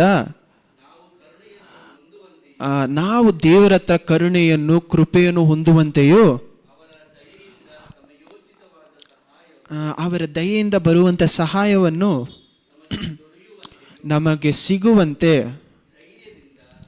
ನಾವು ದೇವರ ರಾಜ್ಯಕ್ಕೆ, ದೇವರ ಪ್ರಸನ್ನತೆ ಒಳಗಡೆ ಹೋಗುವಾಗ ಭಯ ಪಟ್ಕೊಂಡು ಹೋಗೋದಲ್ಲ, ಧೈರ್ಯದಿಂದ ಅವರ ಕರುಣೆಯ ಸಿಂಹಾಸನಕ್ಕೆ ಕಂಟಿನ್ಯೂ ಮಾಡಿ ಕೃಪಾಸನದ ಮುಂದೆ ಬರೋಣ. ಆಮೇನ್. ನಮ್ಮಲ್ಲಿ ಎಷ್ಟೋ ಜನರಿಗೆ ಏನಂದರೆ ದೇವರ ಆಲಯಕ್ಕೆ ಬರುವುದಕ್ಕೆ ನಮ್ಮ ಪಾಪಗಳು ತಡೆ ಮಾಡಿಬಿಡುತ್ತೆ. ಆದರೆ ಇಲ್ಲೇನು ಹೇಳ್ತಾ ಇದ್ದಾರೆ, ಯೇಸು ಕ್ರಿಸ್ತು ಸಂಪೂರ್ಣವಾಗಿದ್ದಂಥ ಕಾರಣದಿಂದ, ಯೇಸು ಕ್ರಿಸ್ತು ಪಾಪ ಮಾಡದೇ ಇದ್ದಂಥ ಕಾರಣದಿಂದ ನಾನು ಇವತ್ತು ಕೃಪೆಯ ಆಸನದ ಮುಂದೆ ಬರ್ಬೋದು. ಆಮೇನ್. ಡೋಂಟ್ ಮೇಕ್ ಕ್ರಿಸ್ಟಿಯಾನಿಟಿ ಲೀಗಲಿಸ್ಟಿಕ್ ಅಂದರೆ ನೀನು ಇದು ಮಾಡಿದ್ರೆ ಇದು ನಿನಗೆ ಸಿಗುತ್ತೆ, ಇದು ಮಾಡಿದ್ರೆ ನಿನಗೆ ಅದಾಗುತ್ತೆ, ಇದು ಮಾಡಿದ್ರೆ ಅದಾಗುತ್ತೆ, ಅಥವಾ ನೀನು ಈ ಪಾಪ ಮಾಡಿಬಿಟ್ರೆ ದೇವ್ರ ಹತ್ರ ನೀನು ಇನ್ನೂ ಮಾಡೋಕ್ಕೆ ಆಗಲ್ಲ ಅನ್ನುವ ರೀತಿಯಲ್ಲಿ ನಮ್ಮನ್ನು ಭಯದಲ್ಲೇ ಇಟ್ಟಿಸ್ತಾರೆ. ಯಾವ ಭಯ? ದೇವರ ಭಯ ಅಲ್ಲ. ಇಲ್ಲಿ ಪಾಪ ಮಾಡಿದ್ರೆ ನನ್ನ ಜೀವನದಲ್ಲಿ ಕೆಟ್ಟದಾಗ್ಬಿಡುತ್ತೋ, ಇಲ್ಲಿ ರಕ್ಷಣೆ ಹೋಗ್ಬಿಡುತ್ತೋ, ಇಲ್ಲಿ ಇದಾಗ್ಬಿಡ್ತದ. ನಮಗೇನು ಬೇಕೋ? ದೇವರ ಕೃಪೆ, ಕರುಣೆ. ಆಮೇನ್. ನಾವು ಪಾಪನ ಬಿಟ್ಟು ಬರೋದಕ್ಕೆ ಏನು ಕಾರಣ? ದೇವ್ರ ಮೇಲೆ ಇರುವಂಥ ಪ್ರೀತಿ. ಅವರ ಪ್ರೀತಿಯನ್ನು ಅರ್ಥ ಮಾಡಿಕೊಂಡು ನನ್ನ ಪ್ರೀತಿ ಅವ್ರಿಗೆ ಯಾವ ರೀತಿ ತೋರಿಸ್ತಾ ಇದ್ದೀನಿ ಅವರಿಗೆ ಕೀಳ್ಪಡಿದು. ಯಾಕಂದರೆ ಅದೇ ದೇವ್ರು ಏನು ಹೇಳ್ತಾ ಇದ್ದಾರೆ, ಯೇಸು ಕ್ರಿಸ್ತ ಏನು ಹೇಳ್ತಾರೆ, ನನ್ನನ್ನು ಪ್ರೀತಿ ಮಾಡು, ನನ್ನ ಆಜ್ಞೆಗಳನ್ನು ಕೀಳ್ಪಡೆಯುವನು. ನಿಜವಾಗ್ಲೂ ನಿಮಗೆ ದೇವ್ರ ಮೇಲೆ ಪ್ರೀತಿ ಇದ್ದರೆ ಅವರ ಆಜ್ಞೆಗಳನ್ನು ಕೀಳ್ಪಡಿತೀವಿ. ಆಮೇನ್. ನಮಗೆ ನಿಜವಾಗ್ಲೂ ದೇವ್ರ ಮೇಲೆ ಪ್ರೀತಿ ಇದೆ ಅಂತ ಹೆಂಗೆ ಗೊತ್ತಾಗುತ್ತೆ? ನನ್ನ ಜೀವನ ತೋರಿಸ್ಕೊಡುತ್ತೆ. It is easy to say I love God. ನನಗೆ ದೇವ್ರು ಅಂದರೆ ತುಂಬ ಇಷ್ಟ, ತುಂಬ ಪ್ರೀತಿ ಅಂತ ಹೇಳೋದು ಸುಲಭ. ನಾವು ನಮ್ಮ ನಡತೆಯಲ್ಲಿ ತೋರಿಸ್ಬೇಕು ನಮ್ಮ ಪ್ರೀತಿಯನ್ನು. ಮನುಷ್ಯರ ರೀತಿಯಲ್ಲಿ ಬಾಯಿ ಮಾತಿನಲ್ಲಿ ಬೀಳುವಂಥ ದೇವರಲ್ಲ ಅವರು. ಮನುಷ್ಯರನ್ನು ಬಾಯಿ ಮಾತು ಇಟ್ಕೊಂಡು ಈಸಿಯಾಗಿ ಏಮಾರಿಸ್ಬೋದು ನಾವು. ದೇವರನ್ನು ಏಮಾರಿಸೋಕ್ಕಾಗಲ್ಲ. ಮನಸ್ಸಿನ ಆಳವನ್ನು ನೋಡ್ತಾರೆ. ಆಮೇನ್. ಇದನ್ನೇ ಹೀಬ್ರೂಸ್ 4ನೇ ಅಧ್ಯಾಯದಲ್ಲಿ ಏನು ಹೇಳ್ತಾರೆ? ಕೀಳು ಮಜ್ಜೆಗಳು ಎಲ್ಲವನ್ನೂ ಸೇರಿ ಹೋಗಿ ನಮ್ಮ ಆಲೋಚನೆಗಳನ್ನು ಏನು ನೋಡುತ್ತೆ ಅಂತ ದೇವರ ವಾಕ್ಯ ನೋಡುತ್ತೆ. ನಮ್ಮ ಮನಸ್ಸಿನ ಆಳವನ್ನು ನೋಡುತ್ತೆ. ನಿಜವಾಗ್ಲೂ ನಿನ್ನಲ್ಲಿ ಆಸೆ ಇದೆಯಾ? ದೇವರನ್ನು ಪಡಿಸಬೇಕು ಅನ್ನುವಂಥ ಆಸೆ. ನಮ್ಮ ಜೀವನ ಎಲ್ಲ ಏನಕ್ಕೋಸ್ಕರ ಓಡಾಡ್ತಾ ಇದ್ದು? ದೇವರನ್ನು ಸಂತೋಷ ಪಡಬೇಕು. ದೇವರು ಆಲ್ರೆಡಿ ನನ್ನಲ್ಲಿ ಸಂತೋಷವಾಗಿದ್ದಾರೆ, ಸಮಾಧಾನವಾಗಿದ್ದಾರೆ ನನ್ನ ಜೊತೆ, ಅವ್ರನ್ನ ಸಂತೋಷ ಪಡಿಸ್ತಾ ಇದ್ದೀನ. ಒಂದು ತಂದೆ ರೀತಿಯಲ್ಲಿ ಅವ್ರಿಗೋಸ್ಕರ ಎಲ್ಲವನ್ನೂ ಕೀಳ್ಪಡೆದು ಪ್ರೀತಿಯಿಂದ ನಡೀತಾ ಇದ್ದೀನ. ಅದನ್ನು ಮಾತ್ರ ದೇವ್ರು ನೋಡ್ತಾ ಇದ್ದಾರೆ. ನಮ್ಮಲ್ಲಿ ಏನು ಭಯ ಇರಬಾರ್ದು. ಇಲ್ಲಿ ಯಾವ ರೀತಿ ಗೊತ್ತಾ? ನಮ್ಗೆ ರಕ್ಷಣೆ ಅಂದರೆ ನಮಗೆ ನಿತ್ಯ ಜೀವದ ಭಯ ನಮ್ಮಲ್ಲಿ ಯಾವ ರೀತಿ ಬರುತ್ತೆ ಅಂದರೆ, ಒಂದು ವೇಳೆ ನನ್ನ ತಂದೆಯ ಜೊತೆ, ತಾಯಿ ಜೊತೆ ನಾನು ಪ್ರೀತಿಯಿಂದ ನಡ್ಕೊಂಡಿಲ್ಲ ಅಂದರೆ ಅಲ್ಲಿಂದ ಬರಬೇಕಾದಂಥ ಸಂಪತ್ತು ನನಗೆ ಬರದೇ ಹೋಗ್ಬಿಡುತ್ತೋ. ನನ್ನ ಟ್ರೆಷರ್ ಅಂದರೆ ಏನು ಹೇಳ್ತೀರಾ, ಅವ್ರ ಹತ್ರ ನನಗೆ ಬರಬೇಕಾದಂಥ ಆ ಒಂದು ಆಸ್ತಿ ಪಾಸ್ತಿ ಕಾಸ್ಟ್ ನನ್ನ ಹತ್ರ ಬರದೇ ಹೋಗ್ಬಿಡುತ್ತಾ ಅನ್ನುವಂಥ ಭಯ ನಮ್ಮಲ್ಲಿ ಇರಬಾರ್ದು. ತಪ್ಪಾದ ಅದಕ್ಕೆ ಅಂಥ ಜನರು ಯಾರು ಈ ಆಸ್ತಿ ಪಾಸ್ತಿ ಬಿಟ್ಟು ಹೋಗ್ಬಿಡುತ್ತಾ ಅನ್ನೋಂಥ ಭಯ ಇದೆಯಲ್ಲ, ಅವ್ರು ಏನು ಹೇಳ್ತಾರೆ ಗೊತ್ತಾ? ನೀನು ಇದೆಲ್ಲ ಮಾಡಿದ್ರೆ ನೀನು ಇದು ಮಾಡೋಕ್ಕಾಗಲ್ಲ, ದೇವರಾಜ ನೀನು ಹೋಗಿ ಸೇರೋದೇ ಇಲ್ಲ. ಭಯದಲ್ಲಿ ಇಟ್ಕೊಂಡಿರ್ತಾರೆ ಜನರನ್ನ. ಅದು ಒಳ್ಳೇದಲ್ಲ. ನಮಗೆ ದೇವರ ಮೇಲೆ ಭಯ. ಎಂಥ ಭಯ? ಎಲ್ಲಿ ನನ್ನನ್ನು ಬಿಟ್ಟು ದೂರ ಹೋಗ್ತಾರೋ ಅಂಥ ಪರಿಶುದ್ಧವಾದಂಥ ದೇವರನ್ನು ಹುಡುಕಿ ಬಂದಿದ್ದು ಅವ್ರ ಪ್ರೀತಿಯಿಂದ. ಆಮೇನ್. ನಾವು ಚೆನ್ನಾಗಿರುವಾಗ ದೇವ್ರು ನಮ್ಮನ್ನು ಯಾವಾಗ ನೋಡಿದ್ರೆ ಇದು ಹೇಳ್ತೇನೆ, ನಾವು ಚೆನ್ನಾಗಿರುವಾಗ ದೇವ್ರು ನಮ್ಮನ್ನು ಹುಡ್ಕೊಂಬಂದಿಲ್ಲ. ನಾವು ನಾಶವಾಗಿ ಲೋಕದಲ್ಲಿ ಸಗಣಿಯಲ್ಲಿ ಇರುವಾಗ ದೇವ್ರು ನಮ್ಮ ಹುಡ್ಕೊಂಬಂದಿದ್ದಾರೆ. ಆಮೇನ್. ಎಫೆಸನ್ಸ್ 1ನೇ ಅಧ್ಯಾಯದಲ್ಲಿ ಏನು ಹೇಳ್ತಾ ಇದೆ ದೇವರು? ಪೌಲ್ ಏನು ಪ್ರಾರ್ಥನೆ ಮಾಡ್ತಾ ಇದ್ದಾರೆ ಅಂದರೆ, ದೇವರ ಪ್ರೀತಿ ನಿಮಗೆ ಸಂಪೂರ್ಣವಾಗಿ ಅರ್ಥ ಆಗಲಿ ಅಂತ ಅನುದಿನೋ ಪ್ರಾರ್ಥನೆ ಮಾಡ್ತಾ ಇದ್ದೀನಿ ಅಂತ. ನಿಮಗೋಸ್ಕರ ಅನುದಿನೋ ನಾವು ಪ್ರಾರ್ಥನೆ ಕುಟುಂಬವಾಗಿ ಪ್ರಾರ್ಥನೆ ಮಾಡುವಾಗ ನಾನು ಪ್ರಾರ್ಥನೆ ಮಾಡೋದು ಒಂದೇ ವಿಷಯ, ದೇವರ ಪ್ರೀತಿ ಅವ್ರಿಗೆ ಅರ್ಥ ಆಗಲಿ ಅಂತ. ಅದೊಂದು ಅರ್ಥ ಆಗ್ಬಿಟ್ರೆ ಬೇರೆಲ್ಲ ವಿಷಯಗಳು ಆಟೋಮೆಟಿಕ್ ನಮ್ಮ ಜೀವನದಲ್ಲಿ ನಡೆಯುತ್ತೆ. ಆಮೇಲೆ ಪ್ರಾರ್ಥಿಸೋಣ. ದೇವರೇ, ನಿಮಗೆ ಸ್ತೋತ್ರ ಸ್ತೋತ್ರ ಸ್ತೋತ್ರ ಅಪ್ಪ. ನೀವು ಒಳ್ಳೆಯವರು, ನಮಗೆ ಕೃಪೆ ಕಾಲವಿದೆ. ಹೌದಪ್ಪ, ಸ್ತೋತ್ರ. ನೀವು ನಿಮ್ಮ ಕರುಣೆಯ ಸಿಂಹಾಸನದ ಮುಂದೆ ಬಂದು ನಿಂತ್ಕೊಳ್ಳೋದು ನಮ್ಮ ಕ್ರಿಯೆಗಳಿಂದ ಅಲ್ಲ ದೇವರೇ, ರಕ್ಷಣೆಯಿಂದ ನಮ್ಮ ಕ್ರಿಯೆಗಳು ಬರಬೇಕು ಅಂತ ಎಲ್ಲರ ಮೈಂಡಲ್ಲೂ ಅರ್ಥ ಮಾಡಿಸಿ ಅಪ್ಪ. ನಾವು ಒಳ್ಳೆ ಕ್ರಿಯೆಗಳಿಂದ ರಕ್ಷಣೆ ಹೊಂದ್ಕೊಂಡಿಲ್ಲ, ರಕ್ಷಣೆ ಹೊಂದ್ಕೊಂಡಿರೋದು ಒಳ್ಳೆ ಕ್ರಿಯೆಗಳು ಮಾಡೋದಕ್ಕೆ ಅಂತ ಜೇಮ್ಸ್ ಯಾಕೋಬನಲ್ಲಿ ಹೇಳ್ತಿರಲ್ಲ, ಆ ರೀತಿ ನಮ್ಮ ಜೀವನವನ್ನು ಮಾರ್ಪಡಿಸಿ. ನಮ್ಮ ಜೀವನವಪ್ಪ ಸ್ತೋತ್ರ ನಿಮಗೋಸ್ಕರ ಇರಬೇಕು. ನೋವನ ಜೊತೆ ನೀವು ಯಾವ ರೀತಿ ಸಂತೋಷವಾಗಿದ್ರು, ಅವನು ಒಳ್ಳೆ ಕ್ರಿಯೆಗಳಿಂದ ನೀವು ಸಂತೋಷವಾಗಿಲ್ಲ, ಅವನು ಕೀಳ್ಪಡೆದ ಕಾರಣದಿಂದ ಸಂತೋಷವಾಗಿದ್ರಿ ಅಪ್ಪ. ನಾವು ಪಾಪವನ್ನು ಬಿಟ್ಟು ದೂರ ಬರುವುದು, ನಿಮ್ಮನ್ನು ನಿಂದಿಸದೇ ಇರಬೇಕು ಅನ್ನೋದನ್ನು ಮಾತ್ರ ಮೈಂಡಲ್ಲಿ ಇಟ್ಕೊಂಡಪ್ಪ. ನಾವೆಲ್ಲವನ್ನು ಬಿಟ್ಟು ಬರುವುದು ಅಪ್ಪ ನಮಗೆ ಸಿಕ್ಕಿರುವಂಥ ದೊಡ್ಡ ಐಶ್ವರ್ಯ ನೀವಪ್ಪ. ಆ ಐಶ್ವರ್ಯವನ್ನು ನಾನು ಪಡೆದುಕೊಳ್ಳುವುದಕ್ಕೆ ಇದೆಲ್ಲವನ್ನು ಬಿಟ್ಟು ಬರೋದು ದೊಡ್ಡ ವಿಷಯ ಅಲ್ಲ ದೇವರೇ. ಇದನ್ನು ನಾವು ಅರ್ಥ ಮಾಡಿಕೊಂಡು ನಿಮ್ಮ ವಾಕ್ಯದಲ್ಲಿ ಆಳವಾಗಿ ನಾವು ಬೆಳೆಯೋದಕ್ಕೆ ಸಹಾಯ ಮಾಡಿ. ಪ್ರತಿಯೊಬ್ಬರ ಮನಸ್ಸಿನಲ್ಲೂ ಅಪ್ಪ, ಇವತ್ತು ನಾನು ನಿಮ್ಮ ಹತ್ರನ ಎಲ್ಲರೂ ಸೇರಿ ಕೇಳೋದಿದೆ ಅಪ್ಪ, ನಿಮ್ಮ ಪಕ್ಕದಲ್ಲಿರೋರಿಗೋಸ್ಕರ ನೀವು ಪ್ರಾರ್ಥಿಸಿ ದೇವರೇ. ಅವರ ಮನಸ್ಸಿನಲ್ಲಿ ಅಪ್ಪ ನಿಮ್ಮ ಪ್ರೀತಿ ಅರ್ಥ ಆಗಬೇಕು. ಅವರ ಕುಟುಂಬಗಳಲ್ಲಿ ನಿಮ್ಮ ಪ್ರೀತಿ ಯಾವತ್ತೂ ಸುರಿತಾ ಇರಬೇಕಪ್ಪ. ನಿಮ್ಮ ಪ್ರೀತಿ ಅನ್ನೋದನ್ನು ನಾವು, it is not a licence to sin. ಪಾಪದಲ್ಲಿ ಬಾಳೋದಕ್ಕೆ ನಿಮ್ಮ ಕೃಪೆ ಪ್ರೀತಿ ಸುಲಭವಾದಂಥ ವಿಷಯ ಅಲ್ಲಪ್ಪ. ನಮ್ಮ ಪಾಪದಿಂದ, ಲೋಕದಿಂದ ನಮ್ಮನ್ನು ಬಿಡಿಸಿ ತಂದಿರುವಂಥ ದೇವರು ನಾವು ಕುರಿಯಾಗಿದ್ದೀವಿ, ನೀವು ಕುರುಬರಾಗಿದ್ದೀರಪ್ಪ. ನಾವು ಕುರಿಯಾಗಿ ನಿಮ್ಮ ಹಿಂದೆ ಬರುವುದಕ್ಕೆ ಸಹಾಯ ಮಾಡಿ, ನಿಮ್ಮನ್ನೇ ಹಿಂಬಾಲಿಸೋದಕ್ಕೆ ಸಹಾಯ ಮಾಡಿ ಅಪ್ಪ. ನಿಮ್ಮ ದಾರಿಯಲ್ಲಿ ನಾವು ನಡೆದು ನಿಮ್ಮ ಪ್ರೀತಿಯನ್ನು ಅರ್ಥ ಮಾಡ್ಕೊಳ್ಳೋದಕ್ಕೆ ಸಹಾಯ ಮಾಡಿ. ನಮ್ಮ ತಪ್ಪಾದ ದಾರಿಗಳಿಂದ ನಮ್ಮ ಜೀವನ ಇನ್ನೊಂದು ಸತಿ ನಿಮ್ಮ ಹತ್ರ ಸಮರ್ಪಿಸೋಕ್ಕೂ, ನಮ್ಮ ಪಾಪಗಳಿಂದ ಯೇಸು ಕ್ರಿಸ್ತನ ರಕ್ತದಿಂದ ನಮ್ಮನ್ನು ಪರಿಶುದ್ಧಗೊಳಿಸಿ. ಒಬ್ಬನಲ್ಲಿ ಪವಿತ್ರಾತ್ಮರಿದ್ದರೆ ಪಾಪವನ್ನು ಮಾಡುವುದಕ್ಕೆ, ಅದಕ್ಕೆ ವಿರೋಧವಾದ ಒಂದು ಹೋರಾಟ ಆರಂಭಿಸುತ್ತೆ. ಸಹಾಯ ಮಾಡಿ. ಪ್ರತಿಯೊಬ್ಬರನ್ನು ಪವಿತ್ರಾತ್ಮದಿಂದ ಅಭಿಷೇಕಿಸಿ. ಯಾರೆಲ್ಲ ದೂರವಾಗಿ ಹೋಗಿದ್ದಾರೋ ಅವರೆಲ್ಲವನ್ನೂ ಇನ್ನೂ ಹಿಂತಿರುಗಿ ನಿಮ್ಮ ಬಳಿ ಕರೆತನೆಯಪ್ಪ. ನಿಮ್ಮ ವಾಕ್ಯದ ಅಮೂಲ್ಯತೆಯನ್ನು, ಆ ಒಂದು ಸ್ವೀಟ್ನೆಸ್ ಅಂದರೆ ಒಂದು ಸಿಹಿತನವನ್ನು ನಾವು ಮರೆತು ಹೋಗೋದಂತೆ ನಮ್ಮನ್ನು ಅನುದಿನವೂ ಪುನರ್ಜೀವನ ಕೊಡಿ. ಇಂದು ಎಂದು ಮಾರದೇ ಇರುವಂಥ ದೇವರು ನಮ್ಮನ್ನು ಆಶೀರ್ವದಿಸಿ. ಎಲ್ಲವನ್ನಪ್ಪ ಸ್ತೋತ್ರ. ಹೌದಪ್ಪ, ನಾವು ಮಾಡುವಂಥ ಎಲ್ಲ ಕ್ರಿಯೆಗಳನ್ನು ಸಹ ಅಪ್ಪ ಸ್ತೋತ್ರ ದೇವರ ಪ್ರೀತಿಯಿಂದನೂ ಅಪ್ಪ ಮಗನ ಯೇಸು ಕ್ರಿಸ್ತುವಿನ ಆ ಒಂದು ಕೃಪೆಯಿಂದ, ನೀವು ಕೊಡುವಂಥ ಬಲದಿಂದ ಅಪ್ಪ ಸ್ತೋತ್ರ ಪವಿತ್ರಾತ್ಮರ ಅನ್ಯೂನತೆ ಜೊತೆಯೊಂದಿಗೆ ನಾವು ಮಾಡಿ ಮುಗಿಸೋದಕ್ಕೆ ಸಹಾಯ ಮಾಡಿ. ಪವಿತ್ರಾತ್ಮರ ಅನ್ಯೂನತೆ ಇನ್ನೂ ಹೆಚ್ಚಾಗಲಿ. ಯೇಸು ಕ್ರಿಸ್ತುವಿನ ಕೃಪೆ ಇನ್ನೂ ನಮ್ಮಲ್ಲಿ ಇನ್ನೂ ಹೆಚ್ಚಾಗಲಿ ಅಪ್ಪ.